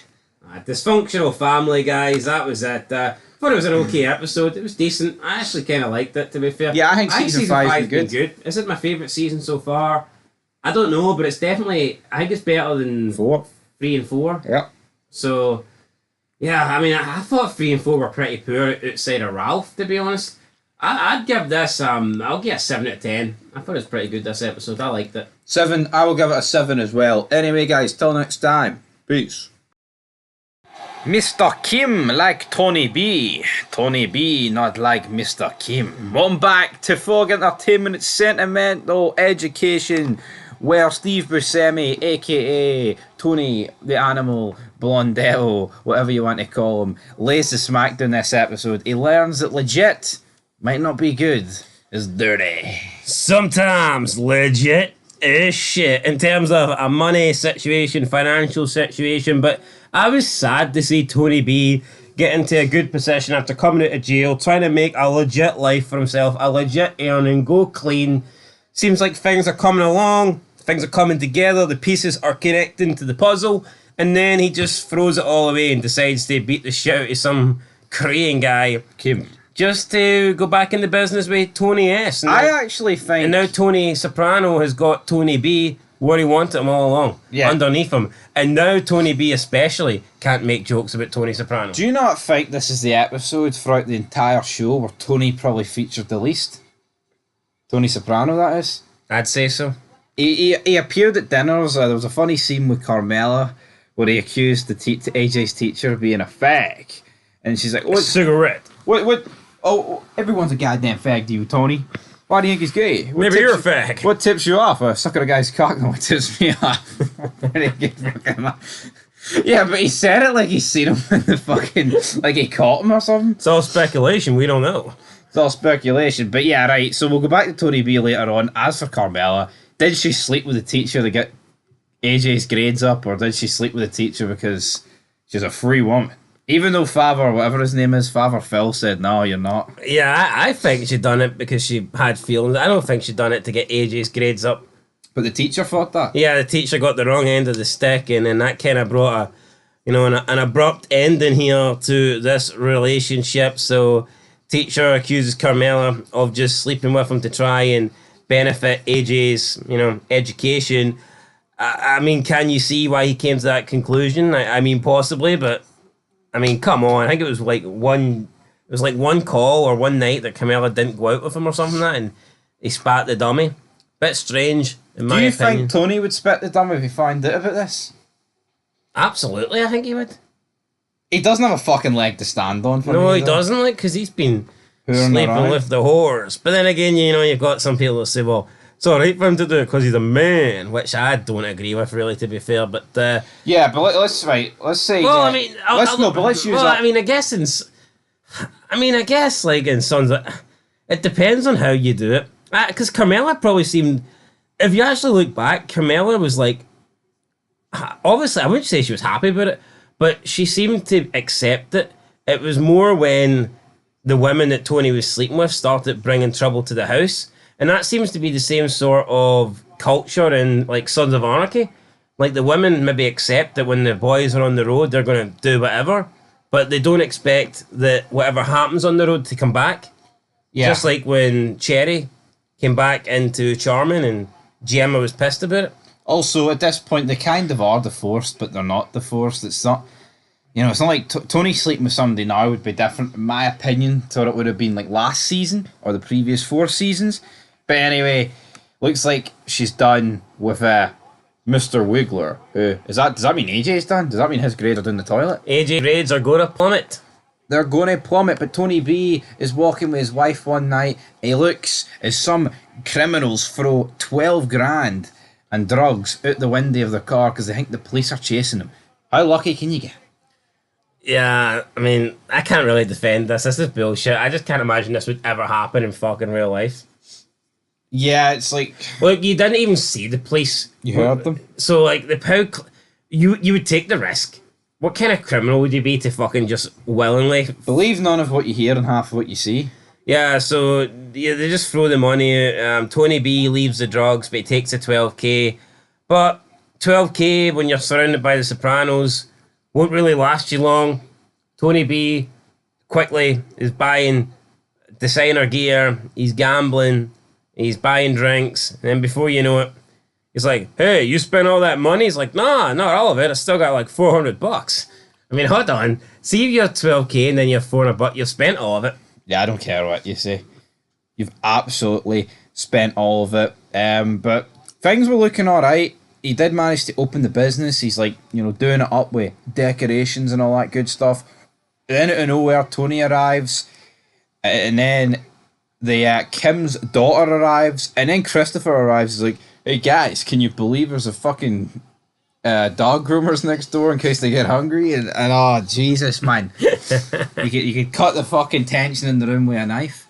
Yeah. But, I mean, Christopher does a good job of putting his mouth into things. No, he does. He did it with Johnny Sack a few episodes ago, and Tony fucking chewed him out about it, which was pretty good. But yeah, this is less important to Tony, though. No, this is far less important to Tony. But I mean, to be honest, that's pretty much the episode, because Tony B is then painting, and Kim walks in. He's like, "Oh, I found my guys in West Cordia," and he's like, "Wes Caldwell, Wes Caldwell." Yeah, Korean fuck, and then just starts battering them. But it's like, you would expect Tony B to batter this guy quite easily. It was like a 50-50 fight. Yeah. He broke his fucking back. He broke his back.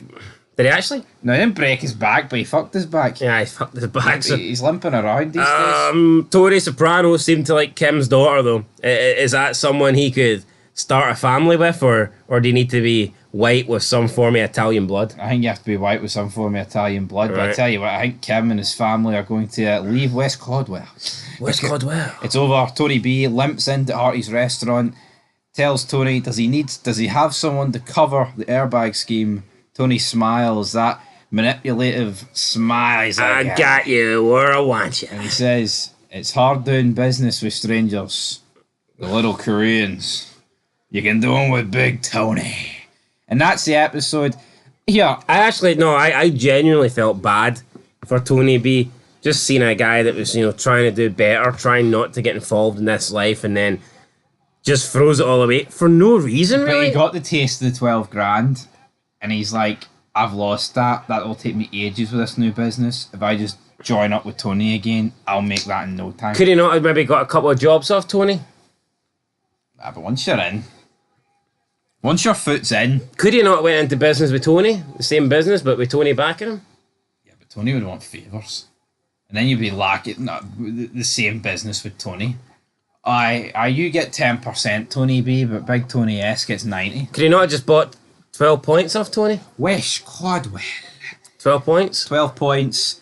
How many points you give in this episode? I liked it. I mean... Yeah, it was filler, but I thought it was fun filler. I'm not going to fucking... I'm going to get a 7 out of 10. I enjoyed it. Season 5 cooking, so to speak. I think Season 5's up there for one of the best seasons. Season 5 up there cooking for one of the best seasons. That is it for Sentimental Education. What are you Hopefully, a 7 as well. 7 points. 7 points on Mano. Hopefully we educated you here on Fog Entertainment. God help you if that's the case, because we are two incoherent bastards from West Caldwell. Happy birthday, Mr. President. Happy birthday to you. Happy birthday. God bless. God damn. I hope I never have to see another old woman sing that song again. Was it as bad as Skylar's for Breaking Bad? Did Breaking Bad clearly rip this scene off? Too many questions, but The Sopranos, after a run of some good episodes in a row, stunk the joint out, damn it. It's The Sopranos way. I'd love to sit here and go, I'm shocked that we got a bad episode, but I'm really not. And I've come to expect this now. See, every time you get a couple of episodes that you like, then you just need to sit back and realise, nope, one of the next few episodes is going to be pretty damn poor. And this was it. All of a sudden... We see a bunch of funerals happen. I mean, couldn't remember last time we had a funeral. All of a sudden we get like 5 in one episode. No, The Sopranos does a lot of funerals. It was probably last episode. It's been a while since we had a funeral.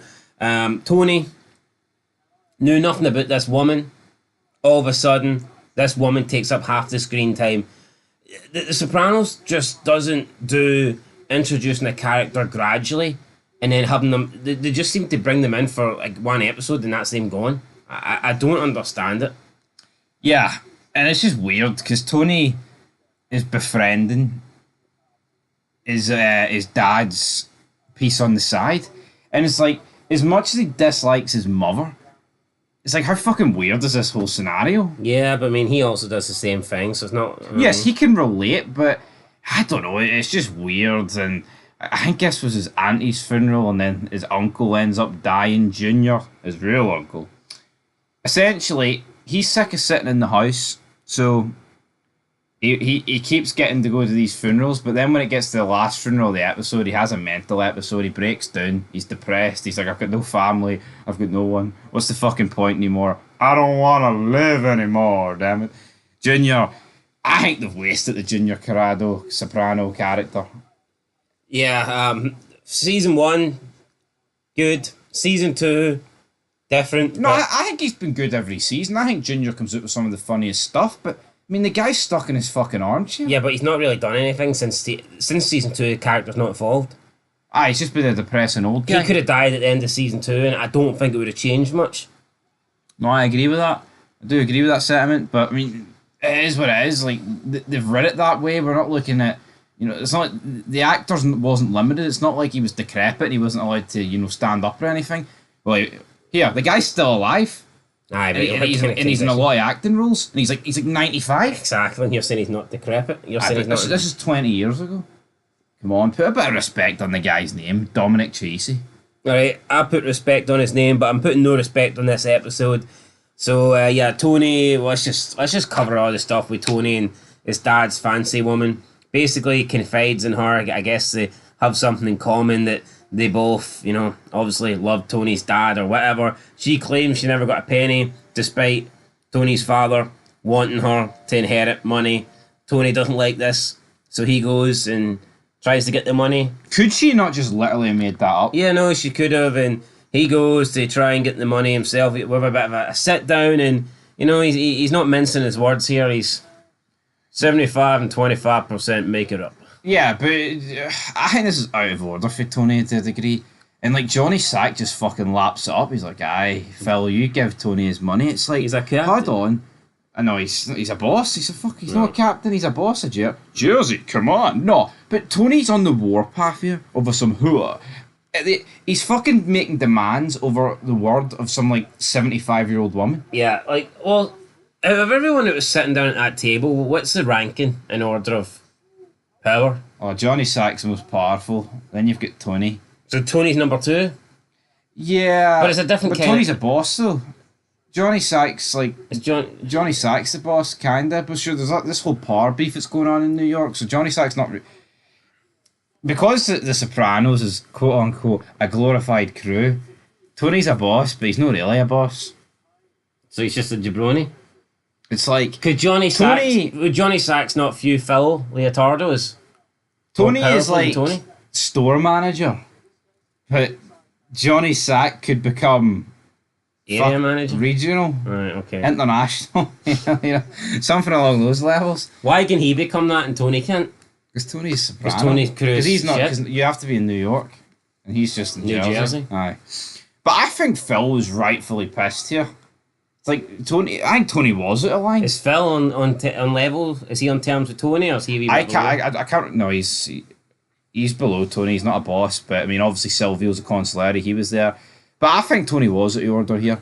Hesh is demanded to give 75% of the money, while Phil's demanded to give 25%. I can't remember the exact fee, but I think Hesh has got a point. He's like, yeah, well, I never trusted the woman. Why I gave her $500? Why should I give her any more? There was nothing written in contract. True, but I think Phil took this worse than Hesh. He did. No, Hesh just seemed to have paid it, to be honest. But then Tony chases Phil around fucking, I don't know what it was. Awkward car chase for whatever reason. Where are you going? Where's my money? I mean, it was a pretty funny scene. Phil throws the ice cream out the window. He crashes. Tony chokes him. He's like, you better have my fucking money by tomorrow or else I'll batter you. How's his neck? Oh, full 911. He's alright. I probably thought this was a scene of the episode. We also had Chris, him and his sponsor, JT, who's a writer, gets into gambling debt in the poker game, Oh, we haven't seen that before. Fuck me. It felt like we were just ripping off the T1000 here, didn't it? Yeah, and you know what? It just feels so disingenuous. Chris is like, oh, I can help you. Why didn't you call me? Maybe because you borrowed the money and you started beating the shit out of him and you're taking his car to get payments. I guess Chris was kind of fair to him. Chris could...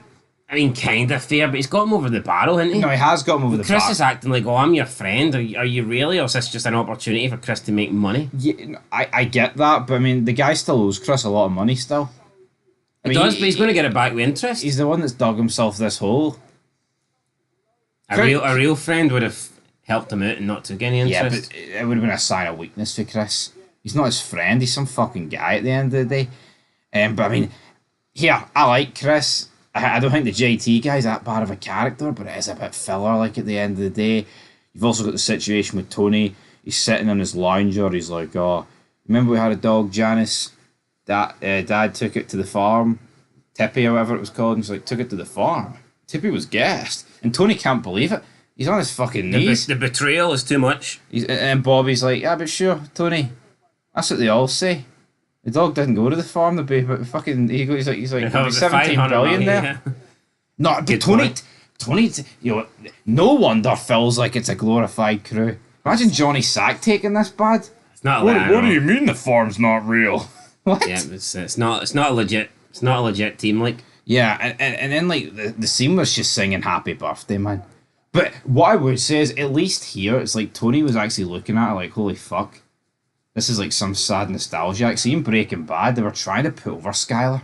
yeah, it seemed like here Tony realised, you know, I don't want this anymore. Yeah, what am I doing? I'm done. What am I doing here? And I think that'll probably be the last we see of her. I think it is. The episode ends with Tony bragging to like Artie. Oh yeah, she slept with JFK for 3 years, brother, even though it was like a one-time thing. Who cares if some 80-year-old? Back in the day. Tony is bragging, right? Because his dad used to sleep with a woman that used to sleep with JFK. It's a bit fucking weird, isn't it? But No, Tony Soprano's a bit weird, so it kind of is makes weird. sense. But Because see, at the end of the day, right, Tony is in a position of power. He can pretty much sleep with any woman he wants here. Why is he bragging about some 75-year-old woman that used to sleep around with like JFK and his dad, the Artie? And Artie's lapping it up like it's fucking, you know, filet mignon. I don't know, does this make Tony feel closer to his dad, following in his father's footsteps? Maybe. But yeah, that was pretty much it. Look, there was a couple of things that I liked about the episode, but I think The Sopranos always give you something funny, but I mean, it's like I need a bit more than that.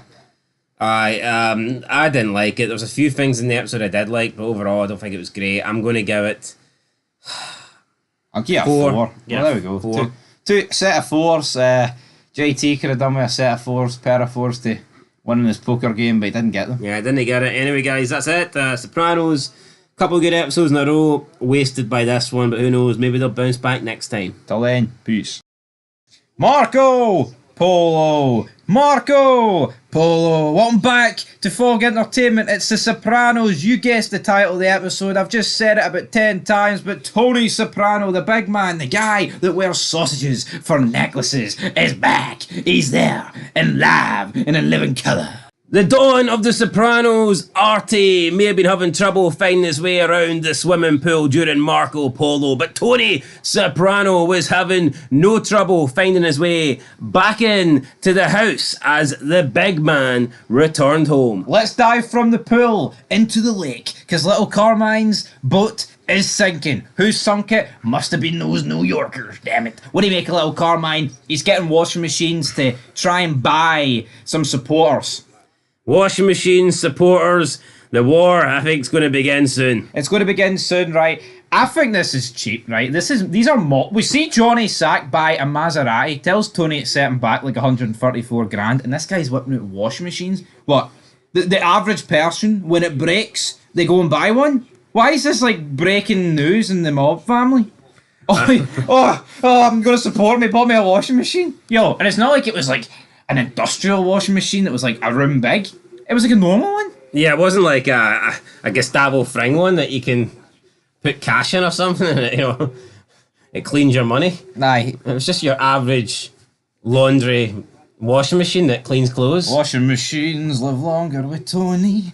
Anyway, Tony, he's meeting with Johnny Sack. Johnny says, right, I met you halfway on that money last Meet time. me halfway. All right, pipe down Black Eyed Peas, but you need to meet big man Phil Leotardo halfway, and you need to fix his car because you crashed him off the road.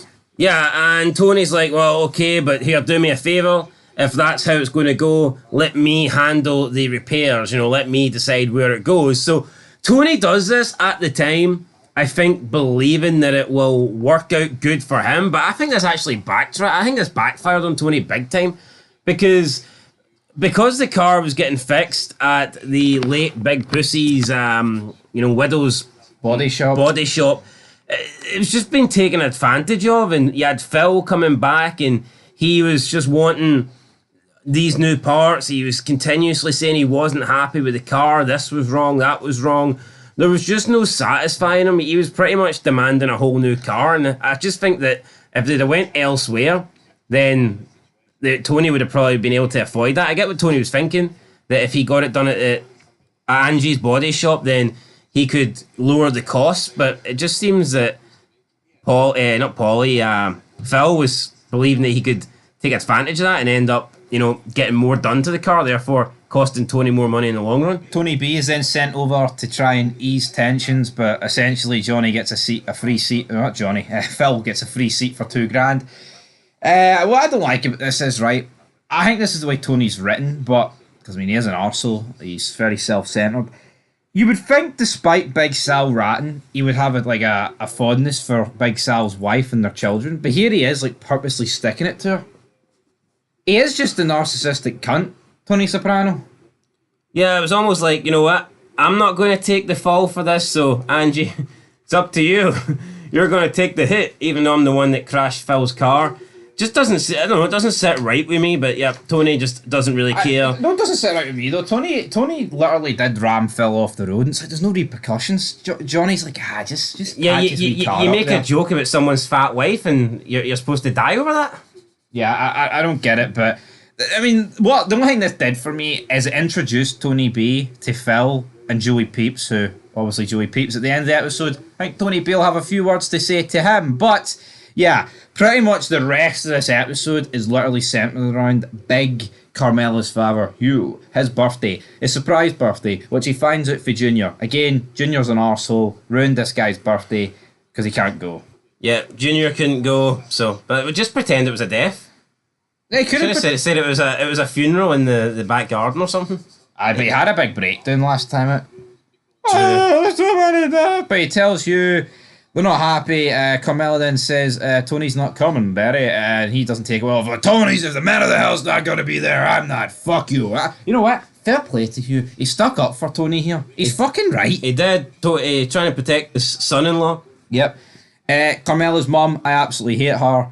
Just trying to appeal to some of Hugh's old friends who are stuck up. Oh, they're real Italians. I actually hate the identity crisis. Who cares if they're real Italians? Tony's got more money than all of them. No, I don't even know if they're real Italian. I think they're actually in America, but they've spent a lot of their life in Italy. See the identity crisis that the Americans have about, well, we're not like real Italians. And fuck, you moved back then. Yeah, but she's embarrassed with Tony Soprano or whatever. He's not a real Italian or whatnot. Disapproves of him. Thinks that he's like a half caste or whatever. He's a fake, but so are you. But who cares? Tony's got more money than all your real Italian 100% blooded friends. So, I mean, what's more important, having 100% Italian blood or having money and being successful? Yeah, honestly, I just don't. I don't like the mother. I think the father's very likable. Tony arrives though with the sausages around him, and he gives him a gun, big ass gun. Seems like a typical gift from Tony. This is Hugh's birthday, right? It's not like it's the stuck up people's birthday, and they're all looking at disgust at Tony with the sausages. Who cares? Hugh popped for Tony. He was marking out for Tony. It's his fucking birthday, no theirs. It's his birthday, no yours. Let him enjoy his birthday there. Yeah, but no, this actually pissed me off. Then Tony B, there was a weird scene where he was looking at Meadow, and I was like, what's he doing? But then it turns out he had a daughter called Kelly, which I completely forgot about. I thought he was eyeing her up. Yeah, that's what I thought, but it turns out he saw his daughter in her, which I guess makes sense. And he talks to her, he's like, So what age was she when she left your house? Oh, she was about 12. It's like, that's what I don't like about The Sopranos. There's been no mention of this whatsoever. This guy's been out of jail, like, what, 6 episodes? 7 episodes? And this is, like, the first time we even hear about his daughter that he once had? It's like, what, she just left The Soprano home at 12? Like, Tony's never even mentioned that before. How has Tony not mentioned that already this season? Like, I looked after your daughter when you were in jail sort of thing. Because you know Tony likes doing that. Yeah, Tony B was pretty much, he wasn't afraid to bring up that he did time for Tony S. So why didn't Tony S reply, well, here, I looked after your daughter? You would think that's something that would have been brought up in conversation. No, It's a pretty big deal. No, it is a pretty big deal. Tony B, he did get a wee phone call for Rusty and Angelo, can you wipe a guy out in New York? He's a friend of a friend. He refuses to do it because he doesn't want to affect relations between Jersey and New York, but spending the whole day at Tony's house, seeing how like minted he is. His kids even stole AJ's 1996 Atlanta Olympic Games like medal set, whatever. He's pissed. He wants more money. Was it not a woman they wanted wiped out? I'm pretty sure they said it was a woman. No, it was Joey Peeps they killed. Fair enough. Well, he killed the woman that was with Joey Peeps, but he was definitely aiming to kill Joey Peeps. But as for the swimming pool stuff, we saw a game of Marco Polo. There's not really a lot. Yeah, of great see if Joey Peeps was a better character, maybe I would remember who he was. Well, he was with Phil at the body shop. He's appeared with Phil quite a few times, but I mean, again, you wouldn't. He's pretty hard to recognise. He's just some fucking guy at the end of the day that's going to... And now he's not there. It's going to put this shitstorm in motion. But, yeah, I mean, Tony and Carmela get back together. Is she doing this because she's, like, trying to get one back at her mother? I mean, Carmela is pretty petty. Artie just sleeps the whole way through everything. He's poloed out. He's Poleaxed. Marty laying there. But Tony B then agrees to the deal. He then shows up, shoots Joey Peeps and the woman that was getting into the car with him. As he shoots him, the car rolls forward because he put it in drive and it runs over his foot and he starts hopping away comically. It's just that's something that would only happen in The Sopranos. It's like a Soprano-esque type of not a kill. Obviously, it wasn't a kill or death, but an injury where something dumb and stupid and phony just happens like that. Have you not noticed though in the mob, right? It's like Tony and the Orange just getting shot. That was worse than this. But have you not noticed though in mob stuff? It's almost like when they do a hit. They don't wear masks or cover their identity. It's almost like a pride thing. Like, here, there's nothing to hide. Because why the fuck would he just walk down a street here and get into his own car after dropping 2 people? I know it's 2004, but there's cameras. There's eyewitnesses. He's an affiliate of the Tony Soprano crew. Honestly, though, see, watching The Sopranos, take away the Twin Towers that just disappeared. Yeah, I think you would believe that The Sopranos is set a lot later than 2004 at this point. Earlier. Well, later back, earlier. Yeah, I know, I get that vibe. The Sopranos, to me, looks like an 80s kind of show. It was the 80s. But, yeah, I mean, a pretty good ending. I guess it was easier to kill people in the 80s. I think in 2024, if you're going for, like, honor kills or hits or whatever, you probably would wear a mask or something to hide your identity. I can't imagine people still go, unless you run the law or something like that, then I guess they don't need to hide nothing. No, absolutely, but here, I enjoyed this ending. It pretty much sets up the rest of the show. It spirals out of control for here, so yeah, I mean, it was pretty filler, but I like the fact they focused on Tony B a lot. I like Tony, I like the character. I like Tony B, but you know what? He should have just stayed in his little massage thing or whatever. Massage parlor? That's the one. That's the one. Anyway, I'll give this episode a 7. I enjoyed it. I'll get a 7 as well. It was a solid 7. It was a solid 7. Predictions, what do you think will happen going forward? All Out War. Deaths, hit me with them. Oh, fuck, I know everything.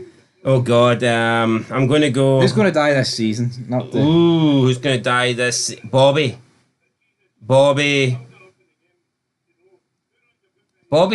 Phil... I think Tony B will maybe make season 6. Tony B, damn it. Tony S will make season 6. Don't stop believing. Silvio might die. Where was he? Where's he been?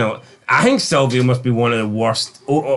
Maybe not worst, but I think he must be one of the most overrated TV characters of all time. The guy barely... He's number 2 to the top man. Yeah, he's supposed to be Tony's number 2, but see if you have to think of in terms of importance, in terms of character... Yeah, I get it, he's supposed to be an important character, but when you think of characters that are important to the show, I mean, how far is he down the list? He's not even in the top 10 for me. No, he's nowhere near for me either. And he should be a big deal. He should be a big deal, but that's a 7 out of 10. Final, how many episodes we got left? 5 episodes to go. Shit's going to hit the fan. Looking forward to it. Till next time. Peace. I saw a couple of unidentified black males run that way. Welcome back to Fog Entertainment. It's probably the most bizarrest episode title I've ever seen. But everybody in this episode used unidentified black males as the scapegoat. Kind of sounds like a quote you'd hear Clay Morrow saying. Yeah, it's the American way. Tony B used it. Tony used it. Fito used it. Then Fito did something even worse. It was a crazy episode for Fito Spatafor. Unidentified gay boy. Yeah, well, you couldn't miss him. He's pretty much identified, but Tony B, he's limping around. Tony's like, what happened? He's like, a couple of black guys jumped me. So that is the first black guy reference of the episode. But Tony then learns from Johnny Sack that Joey's killer walked away with a limp, which then precedes Tony to have a panic attack on the golf course. Yeah, Tony realises that Tony B may have just, uninadvertently fucked everything up here. And we see Tony going back to his, I don't know, his fucking sad days of taking panic attacks. Still find it a little bit hard to believe that this respectable big mob boss is, he gets a wee bit of bad news and he's clutching his heart. See, I thought Johnny Sack would have picked up on this at the funeral. He's like, well, why did you have a panic attack as soon as I said he walked away with a limp? And look, your cousin's got a limp. Tony's arse would have collapsed in the back of that car. Johnny Sack's a smart guy. He thought he would have clipped on here, but I think the Tony panic attacks... Has he maybe clicked on and he's just not refilling it? Potentially, but I think the Tony panic attacks have ran their course. I think by this stage of the game, it's like, have one final one or don't have any at all. Would you agree? I just don't really see what they're doing anymore. I think we've seen enough. And then Johnny Sack tried to blame it on climate change. Fucking reel it in, Johnny. That sort of talk. But yeah, Tony confronts Tony B, berates him. He's like, where do you get the balls? Where do you get the balls? Tony B's like, yeah. He's like, all right, you know what? What do you mean balls? I got 156 IQ. Yeah. 158 IQ is pretty impressive. But then Tony's like, you've got that look in your eye like you still blame me for that night. Tony B's like, that's just you. But Tony hated that. Tony wants him to admit it. But he doesn't. And then he's like, you know what? Tony B's like, here, you're gonna keep bringing that shit up. Yeah, but obviously playing the higher IQ there. Tony B's playing chess and Tony's playing fucking checkers. I don't think Tony's got the pieces to play checkers. Tony's not even on the board, but I'm aboard. He gives him control of an illegal casino on Bloomfield Avenue. Chrissy is pissed by this, and I tell you what, Chrissy has been absent, I feel like, for the last bunch of episodes. See, that's what I really don't like about The Sopranos, because, like, Christopher, one of my favourite characters, people just do go missing, really, without any sort of explanation. Yeah. I've never really seen that. In most TV shows, but the big characters always have something going on. In The Sopranos, that doesn't seem to be... And talking about big characters having something going on, what's Silvio got going on? You say every episode, though. No, but seriously, what's his story arc? Where's this? I feel like with Paulie, you had arcs. I feel like with Sal, you had arcs. With maybe Chris. Maybe they're still to come. Hold on, he's a fucking... Consolari. Yeah, and we're like 5.5 episodes in? 5.5 seasons? Oh, 5 seasons? Yeah, I think the problem is The Sopranos. Like, Christopher gets these episodes that's pretty much dedicated to him, and then, like, he'll go missing. There's no in between. But it's look, like Silvio has not got any sort... Silvio just seems to be there so Tony can fend with somebody. Yeah. What Silvio... I couldn't recall, like, once, even in one really episode where Silvio kind of had his own storyline or his own purpose. No, I agree. Silvio's just kind of there for Tony. Yep. We then have a meal between Finn, DiTrulio, Meadow, Tony. I think AJ was there as well. Finn excuses himself. He pays for it. Tony. Which is nice considering he's not got much money. Yep. But Tony didn't think it was nice. We're going to put this up for a poll, but let's talk about it here. I can definitely see both sides, right? I can't. I think Tony's just been an absolute dick. No, it's definitely that culture, though. Like, should he not know? Like, but then that's the lie, though. But wait, Meadow should tell Finn that here, see Tony, my pops, top man. But then that might scare him off. Which, judging by this episode, it definitely would. So I don't know, but Tony's okay with this guy like freeloading every meal. But Tony's point was You don't pay until you've got a family of your own. But then how does that work? Say Finn marries Meadow, has like 4 kids, but Tony comes along for a dinner. Does Finn have to pay, or does Tony have to pay? Christopher doesn't have a family. He still has to... Yeah, but he's not... But I think because Finn's not affiliated. He's not a made guy, he's not a... Like, if Tony pays all the... Yeah, but can you see why this makes Tony look weak? Like, yeah, but again, I mean, you can, but that's just like an ego thing. I mean, if Tony pays if Tony pays like 9 times, and Finn pays the 10th, can Tony not say, oh, hold on here, he probably just wants to pay his way. Maybe he doesn't want to take advantage of me, maybe he feels bad as a man. I think it's because it's Tony's kids, but let's say I know, but I could have seen it more if Tony was out. I don't know why Finn would be sitting there when Tony's out with the crew, but I could have seen it more if that was the case. I mean, it was like Tony out with his kids. Yep. It's not even like there was the rest of the family weren't there. Carmela wasn't there. Who was he? Other than his kids, I mean, who was really there to make him look bad? Yeah, I don't know, but Tony took it bad for sure. Look at Tony's crew. Say this was Christopher, Polly, Silvio. Give Silvio it, right? Say I know. Say that's their kids, even though some of them don't have kids, and it's the boyfriend of their Polly be like fucking brilliant. That's Chris probably wouldn't care, and I don't really know too much about Silvio. What would he do? Tony's the only guy. Well, Silvio's a character that we fucking don't know nothing about because he's never there. I do get both sides here, right? Because it's the mob. Tony's top man. It does look a bit disrespectful, and you could tell as soon as it got Meadows' face dropped, like, oh fuck. It wasn't like Tony just acted out of nowhere. Like, they knew shit was going to go down. Apart from AJ, he's on cloud 9. But then he pats him on the back. Doesn't really say I'm sorry. And then they walk off. Yeah, but did he have to have the outburst? Could he not see at the time? Could he not just like pulled out the fucking money and say, here, sorry, I've got this, Finn? Nah, Finn already paid for it though. Yes, but then could he not give it to him? Yeah, that's what I'm saying. Could he not just calmly took the money out, like the way he did, but instead of like fucking throwing it down and going into meltdown mode? True. Why couldn't he just calmly take his money and go, no, Finn, here, I'm paying for this? Appreciate the offer, but no. We'll have to wait and see. Anyway, there is a funeral going on for Joey Peeps. His headstone says Peeps. Tony's not happy. Johnny Sack's not happy. It was his nickname. I think it was maybe the first funeral we've seen in Sopranos. Not even the first funeral this fucking episode.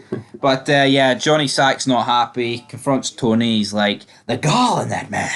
Then he points to Tony B. He's like, some drunken Irish sailor spotted Tony B down 3 blocks away for where Peeps was murdered. It's like, Tony's right though. He's like, what, you going to trust some fucking drunk over me?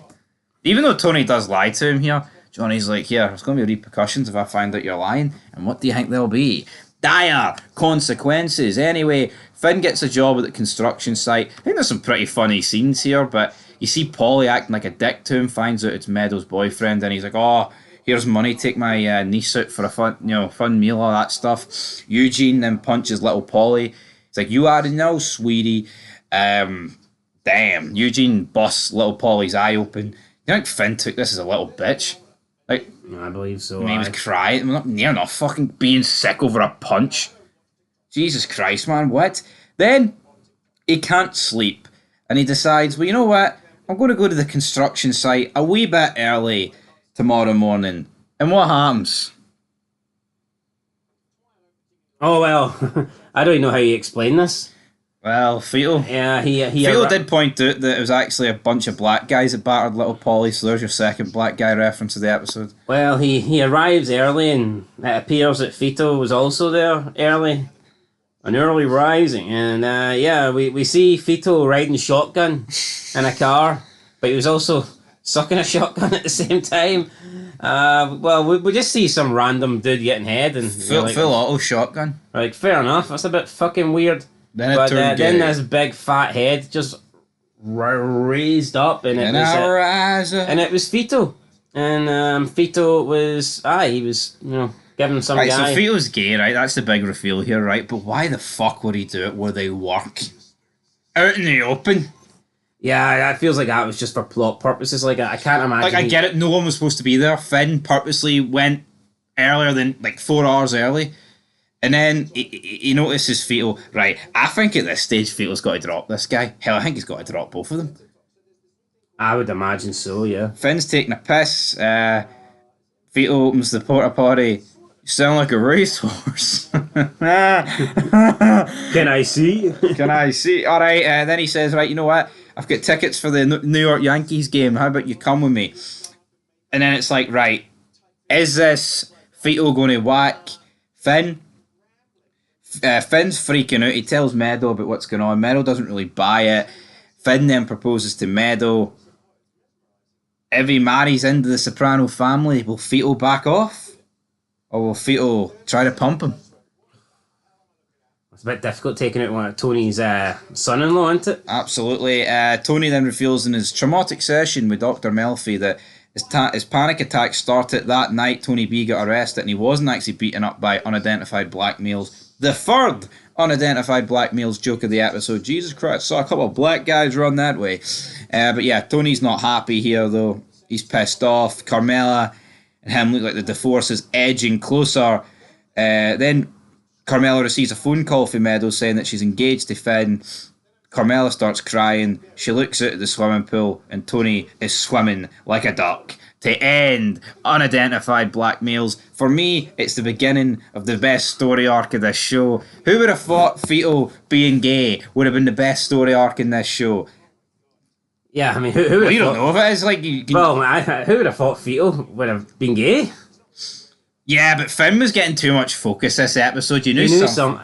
Yeah, but you wouldn't have expected that. I thought maybe him to be gay. I thought he would have maybe witnessed a murder or something like that, or I don't know. Would you rather them witness a murder, or is this more intriguing? Oh, I think it's more funny, like having Big Vito be gay, and is Big Vito going to put a hit out on him? I think he may. Like, I think that has to be Vito's game plan. Yeah, but this episode I thought it was good. I'll give it a 7. I'll also give it a 7. Solid episode, I enjoyed it. It's about time Sopranos will start hitting the 9s and 10s of this world, isn't it? Yeah. They don't really do that. Anyway, that's it for unidentified black males. 2 white males. Signing it.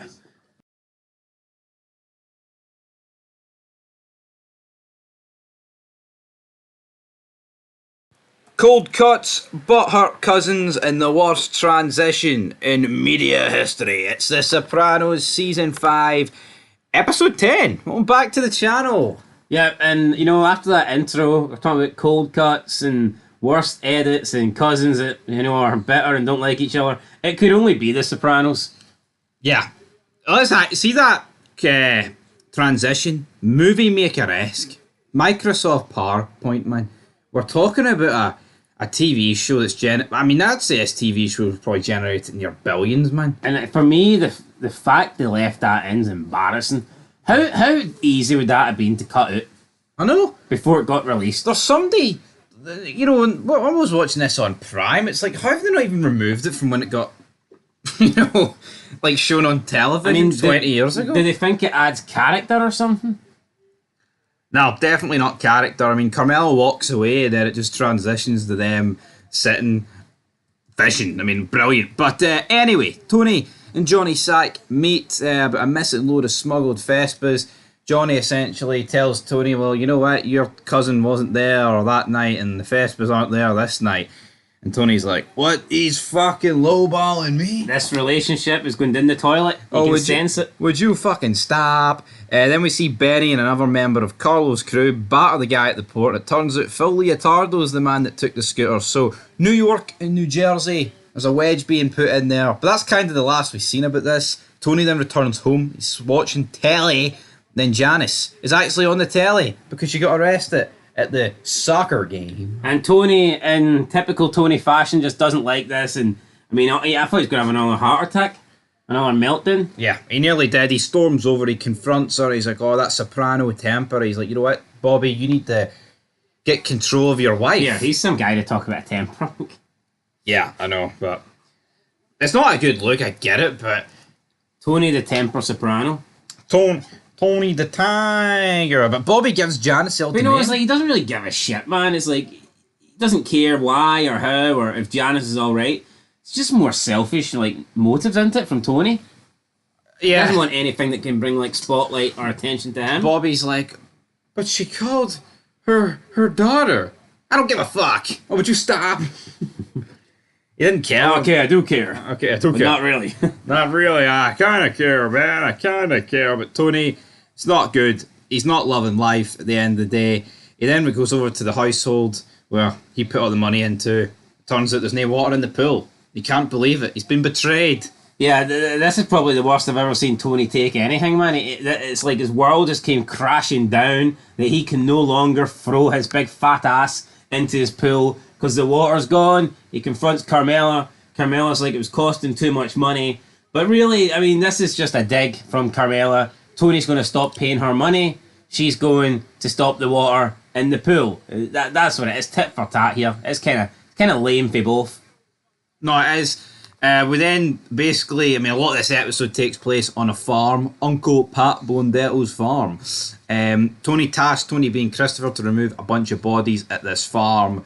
It was good seeing Christopher and Tony B, get on, bond. Some of that cousin bond, I was going to say bondage, that doesn't work though, leave that word, it's just Bond, the name's Bond. So yeah, essentially they're making fun of Tony, right? And, Tony B's getting his digs in, Christopher's getting his digs in, it's all good. And then Tony B's like, oh, you wouldn't tell him these things, Chris. Chris is like, no, to the grave. 10 minutes later, he tells him everything. No, but I think Chris is pathetic, right? He told Adriana earlier in the episode, oh, these guys used to bully the fuck out of me down in this farm. I was 11, they were 18. It was all because of... Like, Chris, would you fucking grow up? It was a long time ago. Now, what I would say is not right is the fact that they kind of made fun of his sobriety. They made fun of the fact that he's getting clean. See, I don't think Tony Soprano would make fun of that, but because Tony B made fun of it, it's like Tony's going to join in. Which is, I think, cheap. Yeah, but I think Tony's the one that took it to the extent. Oh, would you have a drink?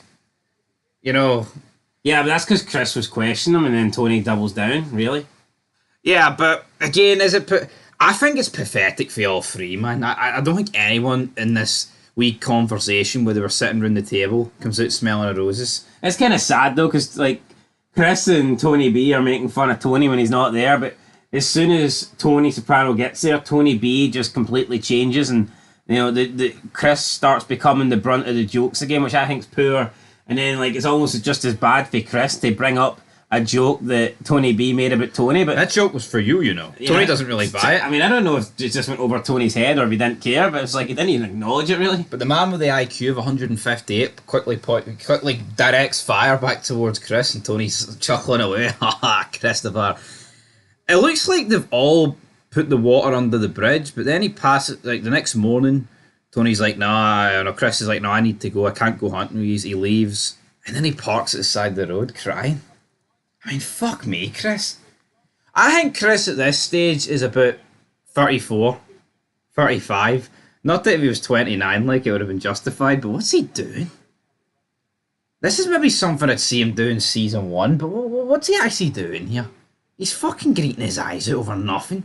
Oh, there's a lack of respect. I can kind of see why he's upset. Okay, it is a lack of respect, right? At the end of the day, but come on, no, I'm not buying it. Well, don't buy it then. I'm just telling you why he's upset. Well, put it this way: Tony's going to do a wee bit worse to him. No, not long down the line. He's gonna see that big fucking nose of his. See that big fucking nose of his. He's gonna fucking yank it, man. But yeah, essentially, Tony returns. The bodies have been disposed of. Georgie at the club.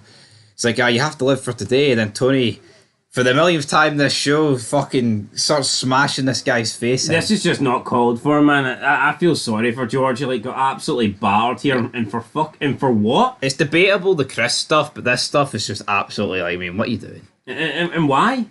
For what? There was just no call for this whatsoever. Yeah. No, absolutely not. Paulie gives an update on him. It's everyone's just afraid to call him out. Everyone's afraid to say, Tony, you crossed the line there. You're out of order. They are pathetic, man. I just don't get it. You look at Sons of Anarchy, see if Clay done that. People would fucking say, nah, Clay, that was bang wrong there. No, I agree. See with Tony B, though, earlier this season, he was saying stuff to Tony, right? Yeah, but that's when he wasn't relying on Tony. Yeah, now that's when he had his own business going. Now it's kind of like he's under Tony's thumb, but that's the way Tony likes it, under his big fucking sausage fingers, man. Tony B, Tony wants you to be relying on him. Yeah, Paulie tells Tony that Georgie's quitting the Bing and doesn't want to see him again after Tony gave And him a then wad of basically cash. pockets a lot of money. Yeah, he's justified. Here, I'm keeping Paulie's this. just Tony. a Paulie. Like, no, but it's like, why doesn't Tony turn Give around it and say, back then. yeah? Tony just looks at him like, fuck, fine, you keep it then. You're spreading word about your boss. But then I think the Hail Mary for Tony is the final scene of this episode, where Janice, she's been going to her anger management classes. Brilliant. They're at dinner. And Tony's like, oh, whatever happened to your other son? Janice's like, we don't talk about him, Tony. And he's like, all right. And he's like, what's French for Sacre bleu, what happened to my nephew? And then she fucking loses the plot. Threatens to stab him. Tony's like, Big Harpo, that song, Big Harpo, harpoon. Then Tony storms out, big puffing a cigar, man. Fucking as a song plays, walking down the street like his shit doesn't stink. I thought the ending was brilliant, but you know what? He's a narcissistic bastard. If he can't be happy, no one can be happy. That's Pretty much it. He has to bring everyone else down. That's the Tony Soprano way. Anyway, I will give this episode, I mean, not a lot happened. I mean, there's some good dialogue in it. I'll give it a 6. Yeah, I'll give a 7. I enjoyed this episode. 6.5 out of 10. That's it for Cold Cuts. Peace. That animal blundado! Welcome back to Fog Entertainment. It is the test stream. It is season 5, episode 11 of The Sopranos, and pretty much 80% of this episode takes place in the mad, wacky mind of Tony Soprano. So let's waste no time about it. Things are heating up between Tony and his Gumar, literally, because she actually catches fire to the sleeve of her nylon Gamano and is badly burned. Tony pretty much just whips this blanket out. I think it's a fire blanket, and puts it over her, but I get it. Fire needs well placed. Fire needs oxygen to breathe and spread. But I mean, there was no proof it was actually it. Tony's like, it's all right, you're okay. For all we know, she was burned to a crisp underneath this blanket. And looking at her in the hospital, it kind of went that way. Yeah, I mean, it kind of did go that way. Tony Soprano saving her, but you can just sense that Tony is now going to. Yeah, he'll be looking for a way out the back door. Although he does mention in the episode, how's it going to look if I bail now? But he had plans to leave anyway. Who are you kidding, Tony? You're not sticking by this woman. You know what? I'm actually going to defend Tony here. You know why I'm going to defend him? This ain't his wife. This is some bit on the side. If he pays for the hospital bills, right, and just leaves her, is he really a bad guy? He doesn't have to. Why would he have to pay for the hospital bills? He doesn't have to do that. It wasn't his fault. I know, but that seems like a Tony thing to do, doesn't Yes, but it's not his wife. It's his bit on the side. You know what I mean? Well, he wanted to give his fucking followers bit on the side a shitload of cash, so I think this woman's kind of entitled to it. Yeah, I'm not saying she ain't entitled to a wee bit of help with the hospital, but you know what? She's out of commission. How do you like your women? Extra crispy. Medium rare, buddy. Medium rare, but Angelo, he likes... Such a fucking Soprano scene, though, to be honest, where she's just cooking breakfast and they have a little bit of an argument, and the next thing her house coat goes on fire and she gets burns that put her in the hospital. I feel like it's only the Sopranos that could actually happen. Yeah, the Sopranos could actually happen, but we're going to get a dream sequence very soon. But before we get then, we have to talk about Angelo. So he meets with Tony B, gives him this wee thing to put on his desk. And I'm the boss, and that's final. Boy, are you fat? And essentially, Angelo then, he goes to get stuff. He gets a wee lawnmower. Angelo, he's living that half in, half out life. But then the Leotardo... You can't really live that way, though. No. The Leotardo brothers kill him.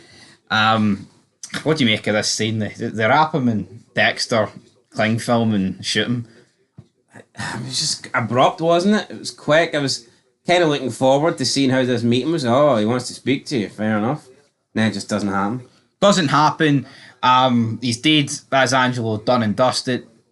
You got Phil not too happy about the fact that his car got damaged. I tell you what, man, they could have pulled Angelo over without damaging the car here.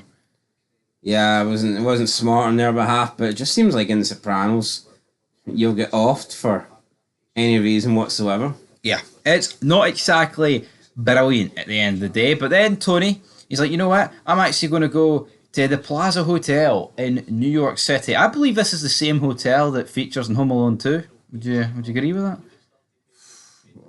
It reminded me of the same hotel. I mean, it could be, but I mean, a lot of hotels look the same from There was inside. There was no Donald Trump, though, making cameos here.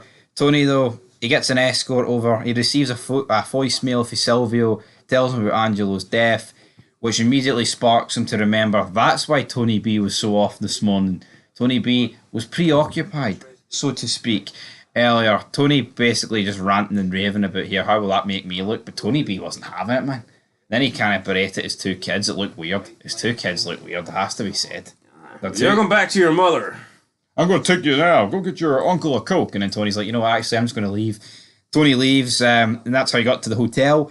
He then falls asleep, right? He's ringing people, he's reading Bada Bing, and Quantuna, but no one's really telling him where Tony B is. He's demanding where Tony is, but then he has the dream where he wakes up next to Carmine Libertazzi, a big, fat, old guy with fish lips who's hiding from the man upstairs. I actually thought it was probably the dream peak, to be honest. Yeah, I mean, it was a pretty good scene. Tony falls asleep with some woman that he ordered off not online, off the telly, and then he wakes up next to some fucking old guy, and Tony is crawling out of bed, trying to survive, trying to get away. It was pretty funny. Yeah, he was getting counselled here by Gloria, who's been dead, a few seasons now. It was kind of funny, then it turned really dark. He's like, do you have kids? And she's like, no, I died too young. And the mood just absolutely changes. And then riding in the back of a 1959 Cadillac, being driven by his long dead father, Johnny Boy. Who's in the front? Big Sal. Who's in the back? This was a who's who of The Soprano. Mikey Palmas was in the back. If you were important, you were in this scene. Yeah. Then you've got Ralph Cifaretto in the back.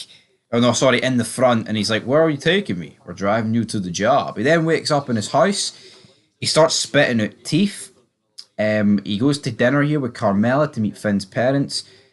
It's the deceased detective Finn Macassan and the actual real-life actress Annette Bening. So that's just a weird combo that Tony would imagine these two. He's spitting his teeth. I always get dreams like this where I get my teeth. I don't like the teeth getting spat out. He then goes to the toilet. There was like a weird scene where Artie's like sitting behind the kitchen door pointing. Yeah, he got to meet Finn's family, and then it's almost like Artie is sensing. Yeah, but it's not Finn's family. Well, no, but I mean, it was appearing to be Finn's family. It was appearing to be Finn's family, but it's definitely not. Artie, though, doing his best to save Tony. Yeah. Letting him know, keeping him aware that there's a hit on you, and they're coming. They're coming for you, big man. Tony then goes outside. He notices shots happening outside. Tony B kills Billy Leotardo. He shoots Phil, who's in his car. He then crawls to the floor. He's like, cut. Did he get me? Was that good? Then they interview Tony. Then the crowd that are outside are all blaming Tony. He runs away. He then finds Artie, jumps in the back of the Cadillac with Artie. He then looks in the back seat. We see Richie Aprile and Gigi Sestone. Again, it's another who's who. Richie Aprile looking quite... Would you agree with that? Richie Aprile, mate. I'd agree, yeah, I'd say so. Richie Aprile looked very old, but Tony B wiping out the Leotardo brothers, even though Phil survived. Do you think they should have done that on screen? I'd say so, but the other Leotardo brother wasn't even really built up that much, so it's like, yeah. You do get a glimpse of kind of what happened in the next episode, but it is what it is. Tony then meets his high school football coach. This is a wee bit filler for me. Then the episode pretty much ends with Christopher meeting him. He's like, Tony B's killed Billy. He's wounded Phil. Chris is like, fuck, we're going to have to do something about this. Tony's like, yep. He then goes to bed and he tells Carmel over the phone, I had one of my Coach Milano dreams. And that is pretty much how the episode ends. A lot happened. A lot is spiraled out of control. I think you either love or hate these dreams in The Sopranos, but to be honest, I'm kind of in the middle. I think sometimes they're quite fun and intriguing, but I think for something this big, you don't waste it on a dream. And I thought the same about Big Sal as well. It's like Tony finds out he's a rat in the dream because he has a fish head. That's absolutely ridiculous. Anyway, I'm going to give this episode a 6 out of 10. What are you giving it? I mean, it was good. It did seem a little bit far-fetched, though. Plus, the whole... I mean, it was 80% dream. Like, I don't mind a little dream sequence, but when the episode is mainly one big dream, like, did it really happen, Sal? You know, did it really exist, Sal? And most of the stuff that happened in this episode didn't exist. No. I mean, it was good, but it was kind of filler. Kind of filler. Anyway, guys, 6 out of 10. Peace.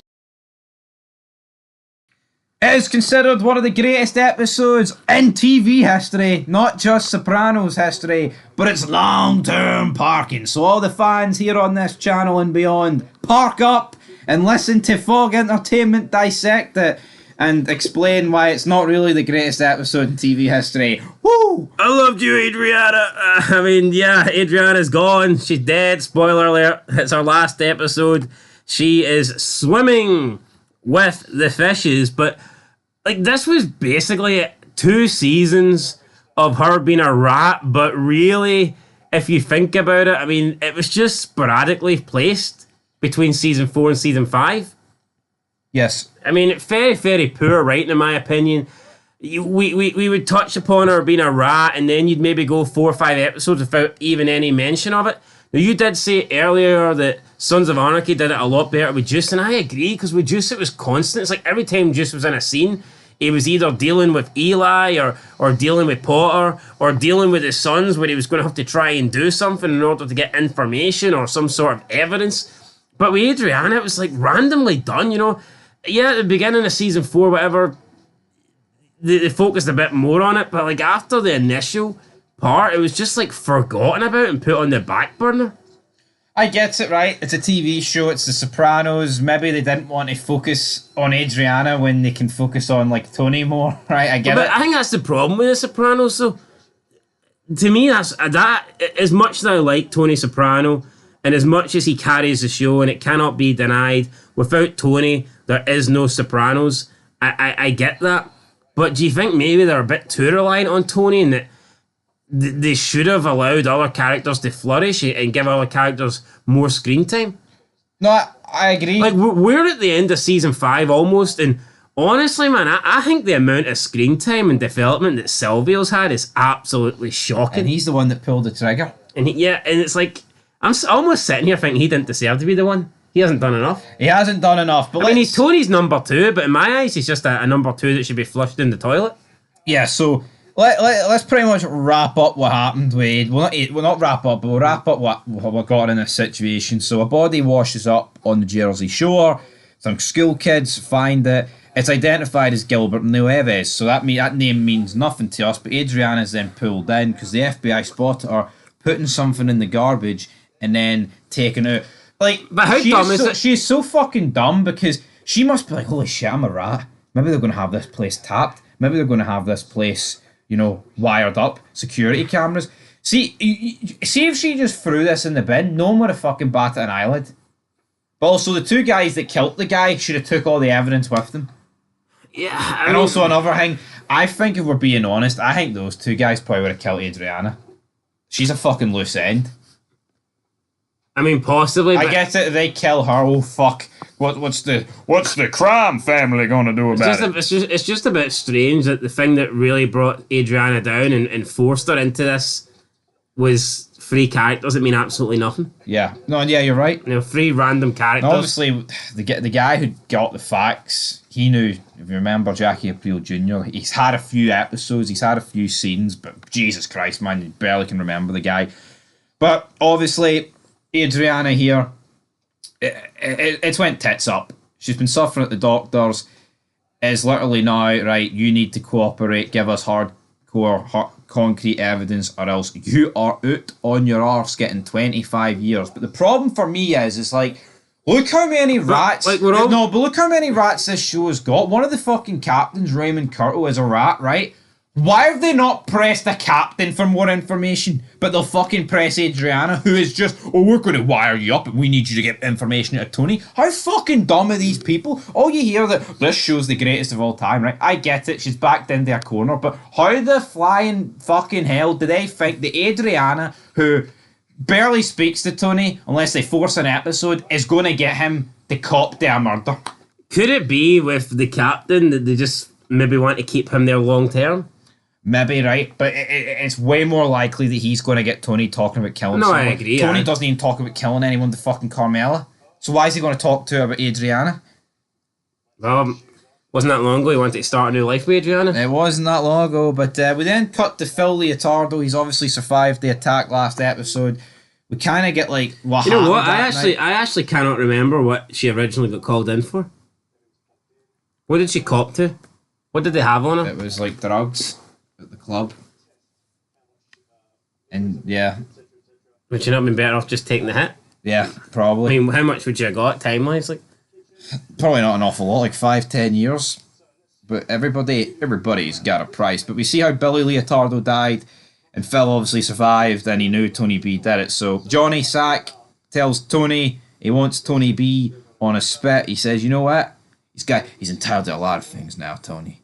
Maybe if I can't get your other cousin, I'll take another one. And he looks at Chris. I agree with Chris. Like, why should he fucking take this? It wasn't him that killed him. yeah, I mean, Tony should have backed up. Tony should have fucking put him in his place here.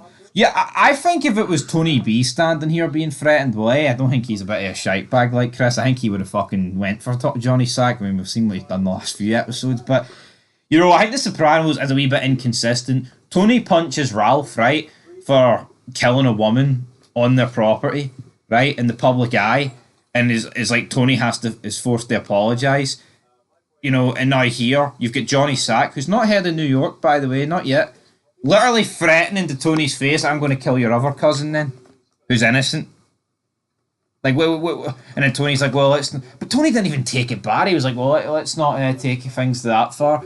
I think Tony comes across a bit of a fucking shite bag sometimes. He bows down to Johnny Sack one too many times for my liking. For big Tony. Tony S with his fucking bowl of ice cream. Yeah, he acts big in front of his own crew, but when it comes to other crews, he bends the knee. Yeah, he bends the knee, absolutely, but...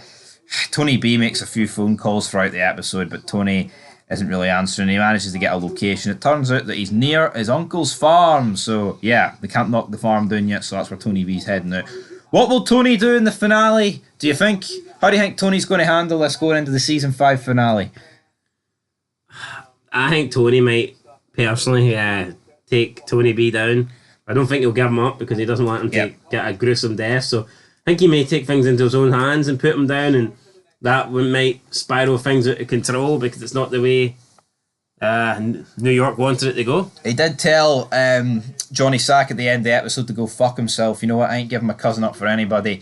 So, I mean, where was this fighting talk 45 minutes prior in the episode? I don't know. But yeah, Lil Carmine, he's conceded in the race for leadership in New York. Johnny Sack, immediately with this meeting with Tony, he's like, we can't meet like this, Tony. It's undignified. I get that he's a boss, but fuck me, way to be a dickhead straight away. Oh, we can't meet under the Brooklyn Bridge, Tony. Yes, fucking lame, isn't it?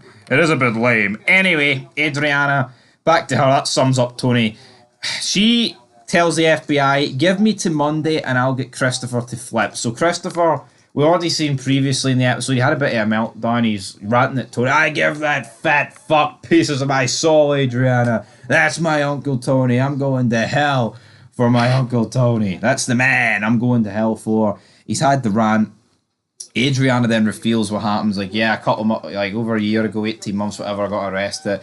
The police, the FBI, and as she's explaining Gets this... a big dig to the face. Yeah, Christopher is like, everything's getting pieced together here. Bang, right hook. He's choking her out. Thought it was pretty good acting for both of them. Not going to complain in that department. You know, what the fuck are we going to do? What are we going to do? Nothing ever goes right for Christopher, man. No, it doesn't. He lets her breathe. He lets her live. Very nice of him. Very nice of him, but again, and then it's like, right, he sounds convinced. He's like, you know, this means we can't come back here. You have to say goodbye to your mom. Christopher then heads out for smokes. I still think at this stage, Christopher is going to leave with her. But he gets to the gas station. He spots this bum family. He sees the father looking clinically depressed, and he goes, you know what? That life's not for fucking me. Sorry, Adriana. I'm giving Big Tony a phone call, and I think that's what happened. You think that's what happened? I think he was torn. I think he wanted to. But I think when he said goodbye to her when he was leaving for the store, I think it did seem more like a goodbye rather than I'll see you in 10 minutes. Possibly. Is that the only option there was? I mean, it looks that way. Was it either him rat and run away with Jana, or him give her up and... It must be tough for him to accept. It is tough for Chris at the end of the day, but Tony then phones Adriana. He's like, "Oh, Christopher, he tried to kill himself. I'll send Silvio to pick you up." You're thinking, right? As Christopher told Tony, I think the key giveaway here is that Tony was using a payphone. When someone uses a payphone in this line of work, it's normally for something illegal, isn't it, big man? Yeah. Did you notice that though? No, I did. I did actually notice that. Yeah. Then we cut to Adriana. She's driving. She's escaped, but then it turns out she hasn't escaped. I thought this was pretty smart from the director, the filmography here. As the car then quickly transitions into Silvio driving, and did you realise at this point she was gone? Why couldn't she have just drove herself though? She could have, but Like that. I think it was her realising while she was in the car with Silvio, oh fuck, they're going to kill me now. Silvio, he's in, it's going to be alright, gives it the whole talk, oh, he's going to be alright. I don't want to get there after Tony. What a fucking card there, man. You're about to kill this woman. I'm too afraid to get to the hospital after Tony. Gives a fuck when you get to the hospital. It's Tony's cousin. Should he not get there first? Even though it's hypothetically, by the way, because none of it's even happening. Yeah, I felt like Silvio should have just shot up. I mean, halfway into this journey, it was pretty obvious what was happening. You know, absolutely. And he's, I mean, even literally before he just pulls over to kill Adriana, man, he's still giving it the whole hospital thing. It's like, I mean, you're not just sit in silence and... Yeah, he then pulls over, he locks the doors, Adriana's crying, whimpering. He opens the door and he's like, "Come here, you fucking cunt." He's like, I get it, she's a rat, but was this a bit extreme for you? Yeah, no, I thought they would have put her out of her misery a wee bit nicer than this, but I guess not. Yeah, she tries to crawling away like a dog, like her dog that Christopher squished, I guess, and then we hear gunshots go off. So Adriana's dead here. There's no, she got the upper hand on Silvio off screen. She's gone, alright? It's all Silvio over. didn't miss, no? No, Silvio didn't miss. She's dead. And it's like, how would Tony have handled this if this was Carmela?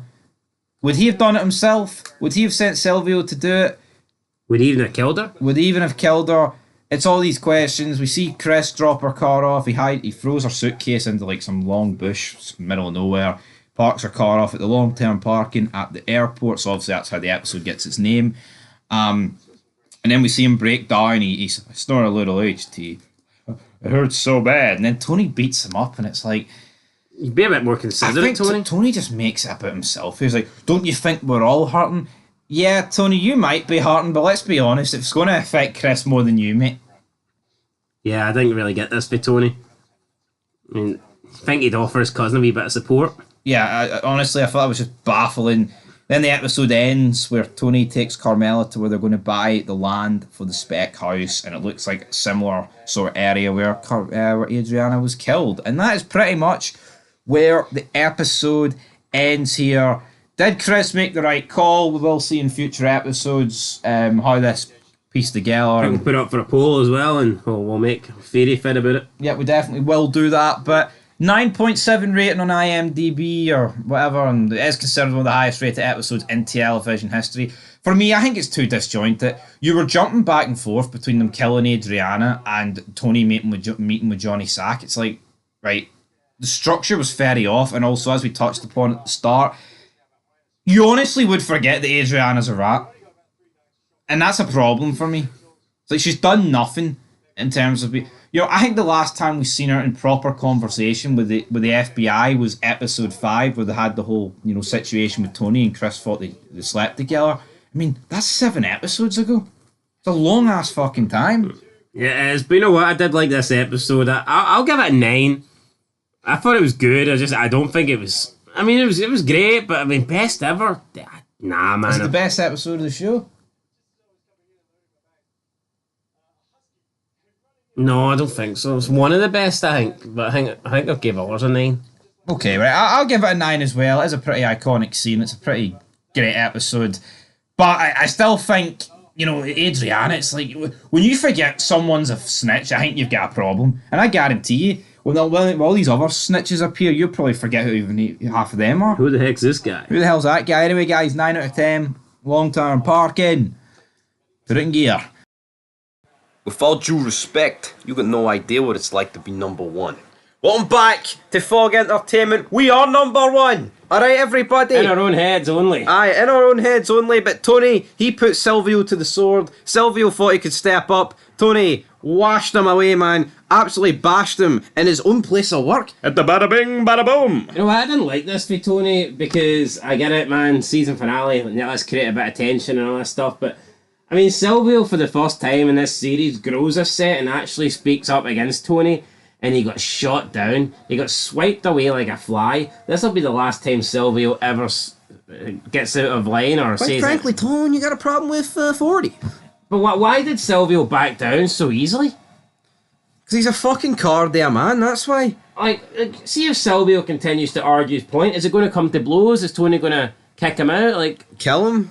I mean, look at the whole... I mean, look at what... I highly doubt it. I mean, look at when Tony punched Ralph, man. It was considered, you know, the worst thing ever. I think... So I highly doubt Tony's going to... I think consistency goes out the window when it comes to the Sopranos, because... Tony can do what he wants to people, but it's one rule for him, one rule for another. Look at the guy he barred. Tony B, right, which we'll get to soon. The crew's very split why Tony isn't just handing him over. But then when Tony arrests... Very split? I think everybody wants him hungover. Well, pretty much, right? But yeah, well, I mean, the main guy, like, I mean, that's a decent split. But my point is, with Feach, when Tony fucking gave him up to the police... No, where, no. What? Yeah, where's the consistency? Where is the consistency? He gave him up because... And what's fucking worse? Feach did nothing. Yeah. Oh, he rustled a few feathers. So's fucking everybody. Tony just... No, Feach is Tony just assumed that Feach might be causing issues and he might not just bow down. Oh, he could be a bit of a problem, so I'm going to rat him out. That was pathetic for Tony. No, I think... Yeah, man. They always talk about having a code and that you never rat and you all... I think giving him up, man. Feach even got a mention in this episode. Anyway, we do begin the episode at the morgue. You've got Jimmy, Johnny, and Phil. Phil's like, I want to sue him for all that pancake shit. Obviously not a fan of when they do people up at morgues, so I totally get that. Meanwhile, Tony B is still at Uncle Pet's. Vacate it, Kinderhook, New York farmhouse. Will he survive this episode? You predicted he'd get to season 6. I don't quite think he's going to get to season 6, though. No, it's not looking good for him. No, Raymond's birthday dinner. Raymond's obviously a rat. Everyone's kind of burying Tony here. He even had a scene where big fat Fanuc Fito turned around and said, "Here, I think we should wipe out the boss." He said that to his crew because he's a captain. It's like, who the fuck does Fito think he is? Yeah, see if that got back to Tony. Would Tony not be like, what are you on about, wipe me out? Yeah, it came because Phil battered wee Benny. Again, Chris, he's sitting in his mother's house. Phil and some guy turn up. Basically, I mean, they call Chris's mother a cunt, and they're basically looking to kill Chris. And they're manhandling her, and Chris is just sitting inside his house, panicking. But see, I think this is plot armor, man, because Chris doesn't have a good relationship with his mum, right? I get that. I don't think Chris is the kind of... I think he's a hot... I mean, he would want to protect his mum, I'm telling you, he'd be out there. He had a gun as well. No, I think it's actually pathetic that Jersey was pretty much hiding Chris this entire episode and, refusing to back him. It was just very weird, but, Chris, he's in a hotel room for the whole episode, obviously. What happened to Adriana, all that good shit, but, again, Phil, he wants revenge. Is he going to get it? Who frickin' knows? Tony then goes to Dr. Melfi. He can't really go into the situation with Tony B, so she's like, well, you know what, I can't help you. These scenes got old 4 seasons ago, so that's my problem here. I honestly thought, well, when I first seen The Sopranos, I actually thought the whole thing was like a one scene. I thought that was just the intro to the show, kind of like similar to GTA. Yeah. GTA 5. Aye. I thought it was going to be like, but then I just assumed that this is going to be a season 1 thing. I didn't actually realise he was going to see a strength throughout the entire show. No, I agree. I really... I mean, that seems a bit strange. Like, wouldn't you move beyond that, at one point? Or, I don't know. Tony, though, he's in desperate need for some advice. So he goes to Uncle Junior. Uncle Junior's checked it, man. No, but look at how much has changed in this show. With people dying, marriages ending, Uncle losing his head. And then But Tony's not really catching on. He's losing his head. He can't. It's like, yeah, Tony's acting like he just doesn't really. He's not treating it seriously. It's like I'm still the boss of this family. That ran cold, mate, about fucking 10 seasons ago. I think they butchered them, Junior. I think they could have done this whole storyline right where he lost his marbles, but for me, it's like I'm not saying he lost his marbles too quickly, but I think the house arrest pretty much for season 1 onwards is just limited what this guy I can think do. him losing his marbles while as the boss could have been great. Because, Rather than just being under house arrest. yeah, because he could Where have he's been not contributing. he could have been like dishing out orders that like no one agreed with, but kind of had to follow them. But yeah, well, Junior doesn't really offer much here. He's more bothered about giving out welcome baskets and fucking anything else. But Silvio then tells Tony that basically, you know what, big man, you got a problem with authority. All due respect, you've got no idea what it's like being number one. No, see Silvio, man, he's been a fucking lapdog to Tony since day one. It's pathetic. I honestly don't get it. Like, so what's Tony saying? Being number 2 is easy? Well, but I mean, I totally get that, right? But at the same time with Tony, it's like he isn't able to. You got a problem with authority. He ain't able to take criticism. He absolutely ain't. And for Silvio, the problem is, man, you see other TV shows you got a leader, they can take criticism. Who's honestly gave Tony the most criticism in this show? Like verbal abuse. I would say Chris, definitely, hands down Chris. I would say Artie would be like a close second or third. Tony B did. Yeah, Tony B did. He didn't like it. I mean, maybe. I'm not saying he was giving him big verbal, like, but I think Ralph would stick up to Tony. Aye, Ralph would, absolutely. But everyone, I would say Richie, everyone that stood up to Tony's dead. Even Tony Aprile? Jackie Aprile Jr. Jackie Aprile Jr. Aye, and Richie Aprile. Richie Aprile, what's the one? Everybody that stood up to Tony has ended up dead. Will Silvio end up dead? Via Tony. And you know what? I'd actually say, see out the original squad that Tony had out the captains. I would probably say Big Sal was the one that was most likely to, Yeah. you know, speak out against Tony or confront him. So, I mean, it just seems like Tony wants a bunch of yes men, which we've known for a while. Absolutely. We then cut to Tony. I mean, I thought the scene with Silvio, it is one of the more iconic. I mean, this is like a meme, this. When it's like, when you tell your co-worker that you're the top man in your shop or something. Whatever. But he visits Polly. He notices the horse painting that Polly refused to fall out, which I thought was pretty funny. And he's like, what the fuck, Polly? What the fuck's that? Why am I a lawn jockey? Yeah, he took this really bad. Polly's trying to put him, oh no, you're a general. No, you're Gru. It's a good piece. I can't get rid of that. And then he just he loses the plot. He thought about it and then he went, nah, fuck it. And then he just picked it up and bends it. But it's almost like him looking at this. He finally clicked on that he's a general. So what does it send Tony to do? It makes him grab a pump-action shotgun and head up to the farm. And as we have Tony B arriving back at the farm in New York City. Then he's walking, he's got his grocery bag, the typical American brown bag.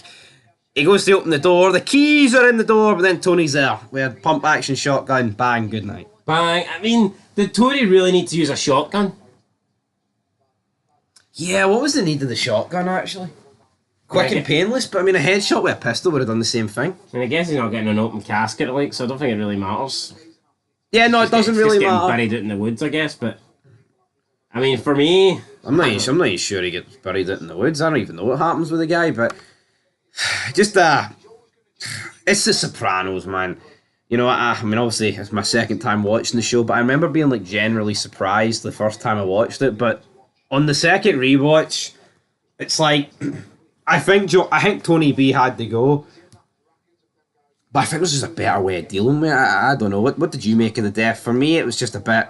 It sums up The Sopranos, underwhelming. I mean, could Tony not have let him escape and just claim that he doesn't know where he is? Is that not a possibility, or would New Jersey not have settled for that? New York? York. Here. Why not, though? See, no, but this whole logic that they were hanging on to, Tony knows where he is, because Tony did know where he was, but see if he actually... I mean, how stupid of bloody Tony B sitting in Kinderhook in New York, man. See if he fled to, like, the Bahamas or something, no one's going to know, but obviously catches a bullet. Tony then goes to a payphone. He lets Johnny Sack know where he is. Then Phil turns up. He opens the door, but then he looks and he spots the dead body of Tony B. So that's all over. Then we see a phone call between Tony and Johnny Sack. Johnny Sack then says, "This has made it worse." And again, that is the problem with Tony just killing his own cousin. They were obviously not going to be happy about this. You know what I mean? Yeah, I just feel like there's no pleasing them though. No, there is no pleasing them, but I mean, we'll get to the final confrontation at the New Jersey house at the end, but there was also the arc this episode with AJ. Oh, could he become a party planner? Tony makes fun of it, the idea, because people that are into that are normally gay. But now Carmella and Tony are happy though, because AJ's finally found something that he's fired up about. He made $300 at a free house, and they're making it, man, that he's like the greatest entrepreneur of all time. Yeah, I mean, let's get a grip here and put it into perspective. I mean, it's some wee house party. I'm surprised that Carmella thinks this is like a viable career or something, like, you know, it's like, fuck, it's cheap. No, it is cheap. Chris still on the run. I mean, he kind of buries Tony to Silvio's face, and Silvio's like, He's done a lot for you, Chris. He's done a lot for you. Do anything in the specifics? It's like, alright, he done a lot for him, right? But could you actually argue that Chris is the one that's done a lot for Tony because he gave up his wife to protect Tony? Yeah, do you ever think maybe that Tony is only maybe equally done what Chris has been willing to do for Tony? Yeah, I don't know why we're pretending that like Tony's up here and Chris is down there, but then we get like a scene between Tony and Chris. He tells him about, right, I want you to bury Tony B's body. That deal is sorted. Then he talks about Adriana. She's like, did she know anything about the Bella Ackler kid? Of course, him and Sal killed him about a million moons ago. Ralph, he's like, no. He's like, I feel betrayed by her. Tony calls her a cunt. He's glad that Chris is staying sober. The two cry, they hug, they shed tear. There's recent losses. Tony B. But I don't know, man. I think the hate that Chris had for Tony B almost felt forced at fucking points. Did he really hate him? I don't know if it was hate, but it was almost like, oh, Tony loves him more than he loved me, because look how much he's going out on a limb for him and all this shit. I think Tony would go... Again, I don't like the fact this episode that Phil's trying to kill Chris and no one... I mean, I guess Tony's putting him out in the lamb, but they're greeting. Anyway, that's where that ends. Tony then has a meeting with Johnny Sack. They go to his New Jersey house. Tony's like, you know what? I don't give a fuck, John. I killed my cousin. How about you just name his price? And that's it, done. But then Johnny's like, you know what, he'll probably want to be consigliere. And Tony's like, I mean, can you see Phil being consigliere? Number 2 to Johnny Sack. Why not? Who else would he want? That is it, but it doesn't really matter because the FBI turn up and Johnny Sack gets arrested. Tony's then running in his fat fucking jacket. He drops his gun in the process. He then receives a phone call from his lawyer who's informed him that old man Jimmy has betrayed New York and he's gave up Johnny. And but the Sopranos weren't mentioned in the indictment, so all good for him. But going into season 6, Johnny Sack going into the can. Phil Leotardo, big man leading New York. Which obviously sets up for an interesting dynamic, but again, to me it felt like a bit of a lackluster season 5 finale. Tony B dies, Johnny Sack goes to jail, and a few other New York guys, but it's like, really? What actually happened in the grand scheme of things? Tony's crew is pretty much unharmed. If we're being truthful about it, I mean, Tony B's kind of been out the crew for the past couple of episodes for what he done. Not did much for me. Yeah, I mean, I thought it was a bit lackluster, kind of predictable, set up for Tony B to maybe come to a bad end, and that's exactly what happened. I mean, there was no deaths, really. I mean, and then at the end, when we see the authorities closing in, I mean, I'm going to wonder, will New York believe that Tony has perhaps... Well, I don't think Tony would rat, but maybe set them up. I mean, it was a bit convenient that they had that meeting. No, they don't, because it was Jimmy that ratted for New York. So. How do they know that? Because fucking Tony's lawyer knows that. And it's public news. Fair enough. So, I mean, they can think it's Tony all they want, but... Anyway, guys, I'll give it a 7. I thought it was alright, but I don't think The Sopranos has really ever delivered in a finale, so... I'll give it an 8. I mean, I like that. Sad to see Tony go. I mean, that's sort of way that he could have stayed alive. Could Tony have, done something to keep his cousin from getting a shotgun blast. I mean, potentially, but could he have sweetened the deal with New York? Who knows? But end of the day, Big Phil, he lost his brother Billy Leotardo, and it's all over. Anyway, guys, 7.5 out of 10. Till next time, peace.